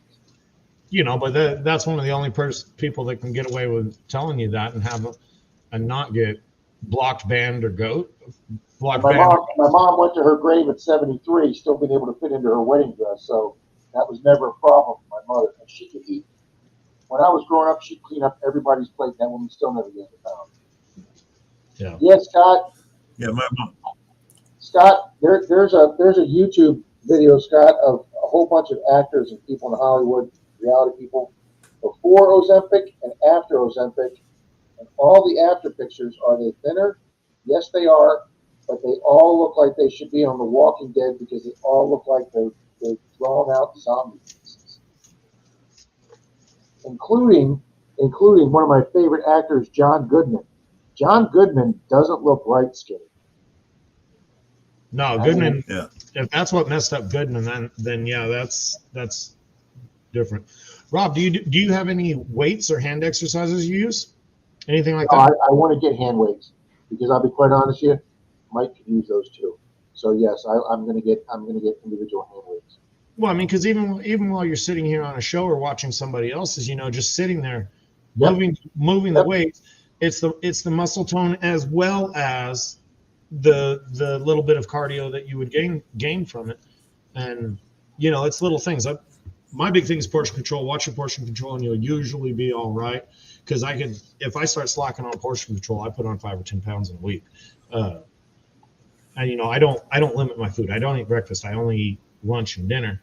But I try to limit myself from being a gluttonous pig because it's like today I had a fat burger meal with fries. I was thinking about getting a Cinnabon when I'm done, but I don't know how many calories a fat burger has, but that probably has all the calories that a human requires to survive for a couple of days.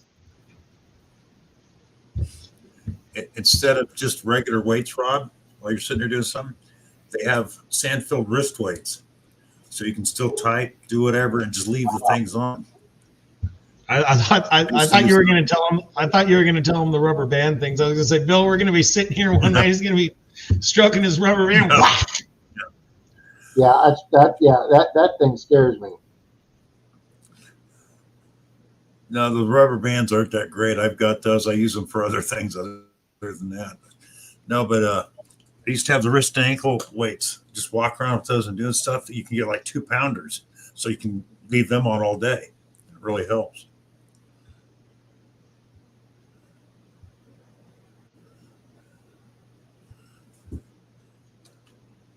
Do you eat fast food very often, Rob? No. Okay. I did on this trip, but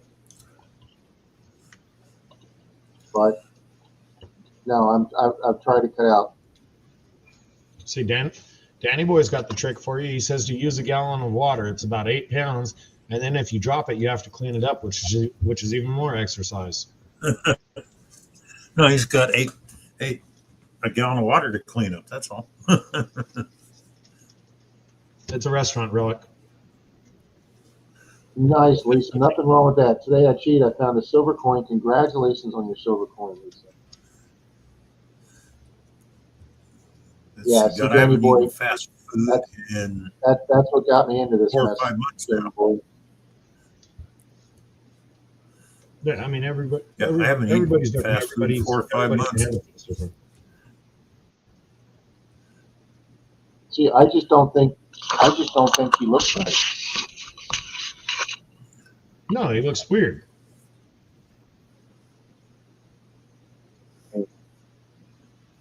He looks better than a lot of these people that have done the Ozempic. I just noticed on the screen it said he was 71. For as big as he was when he was younger, you wouldn't think he'd have made it that far, but I guess that's just what money can do for you. Oh, Loretta, that sounds great. A lot of greens and cornbread. Excuse me. That's like, I love kale, and I was reading the other day, they go, you want to make sure your kale's grown in America because 90% of it's imported and it's full of BHPs. So they don't check it when it's coming in from other countries. I've been watching this show, China Fakes Everything. It's a short series. Wow. They do fake everything. They have some tourist attraction that's a waterfall. It's a 1,000-foot waterfall. There's a water pipe running up to the top of it, spewing water out. And the Chinese government says, oh, that's just there to continue the water when in the off season or whatever, because basically the waterfall only shoots that 1,000-foot waterfall once or twice a year, whenever the rain conditions are correct. But they show a little closer, you can see all the way up the hill where they've put the pipe and they tried to mask it over with fake rock, and it's a whole stripe up the hill. That sounds.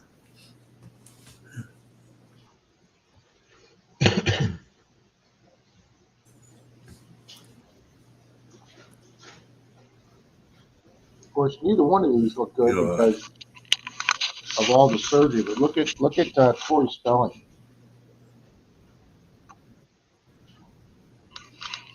I mean,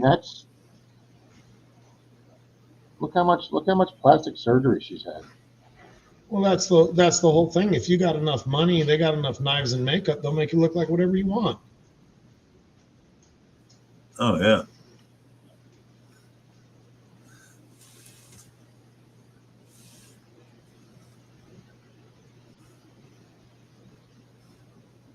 Yeah, some of these people, they just look so gaunt.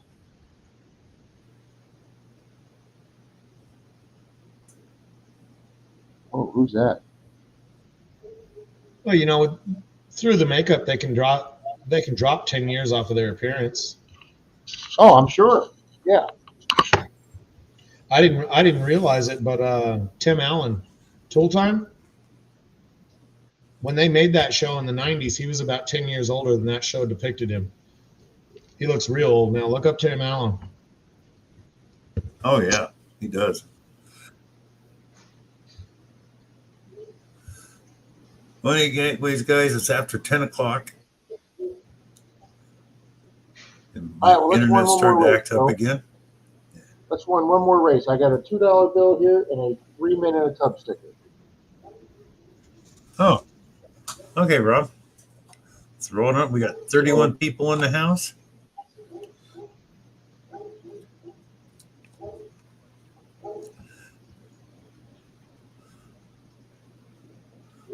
There you go, Bill. Put the race in. I believe I've added the people that have come in.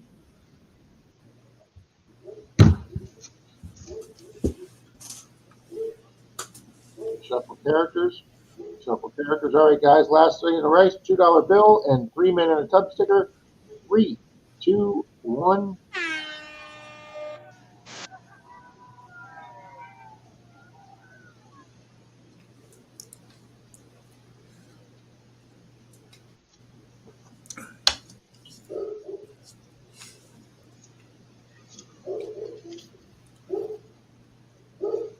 Danny, the problem is that the apps are so incentivized, and that's the only way you get a good deal. But they, in their fine small print, it's like the McDonald's app has something in their fine print that by agreeing to the terms and conditions of the app, which you have to do install it, for life, you're forfeiting your right to ever sue them, and any issue with them must be handled through arbitration. Ooh, look at that! Yep. FL Thunder and Zaxxon up there together. Hey, look! know The that, losers are in the league. If you go to Taco Hell, they've got a deal on there that's normally $10, but if you use the phone app, it's only $5. And it's the only way Yeah, a lot to of do these it. fast food places are trying to go to the phone app to speed thing up. Well, out here they're going to the kiosks because of the minimum wage. I'm sure they're going to them everywhere. You talk about a pain in the ass. Then, I and then, hate those things. Yeah. if you want to pay cash, you just hit pay cash. You go stand at the counter to pay cash, and you're Look at that. severe. All three hosts are up there.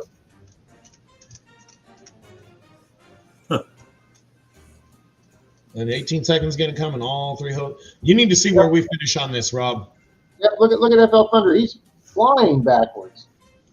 Hey, mine's hanging on. Jackson's holding his place. All right, Oh, push control's working out for me. Oh, there went There Jack. it goes. Look at that. Is it going to be Miss Diana? Boom, Miss Diana. Diana. I've never a prize in a long time. Congratulations, Miss Diana. All right, see where we came in. We know she's here.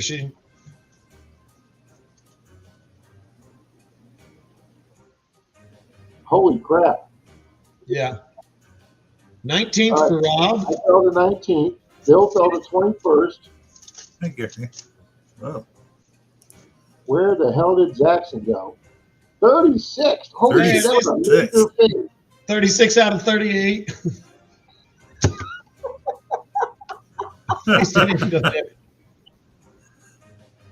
Oh. Miss Diana. Congratulations. She posted. I'm sure she's got your Yep. email.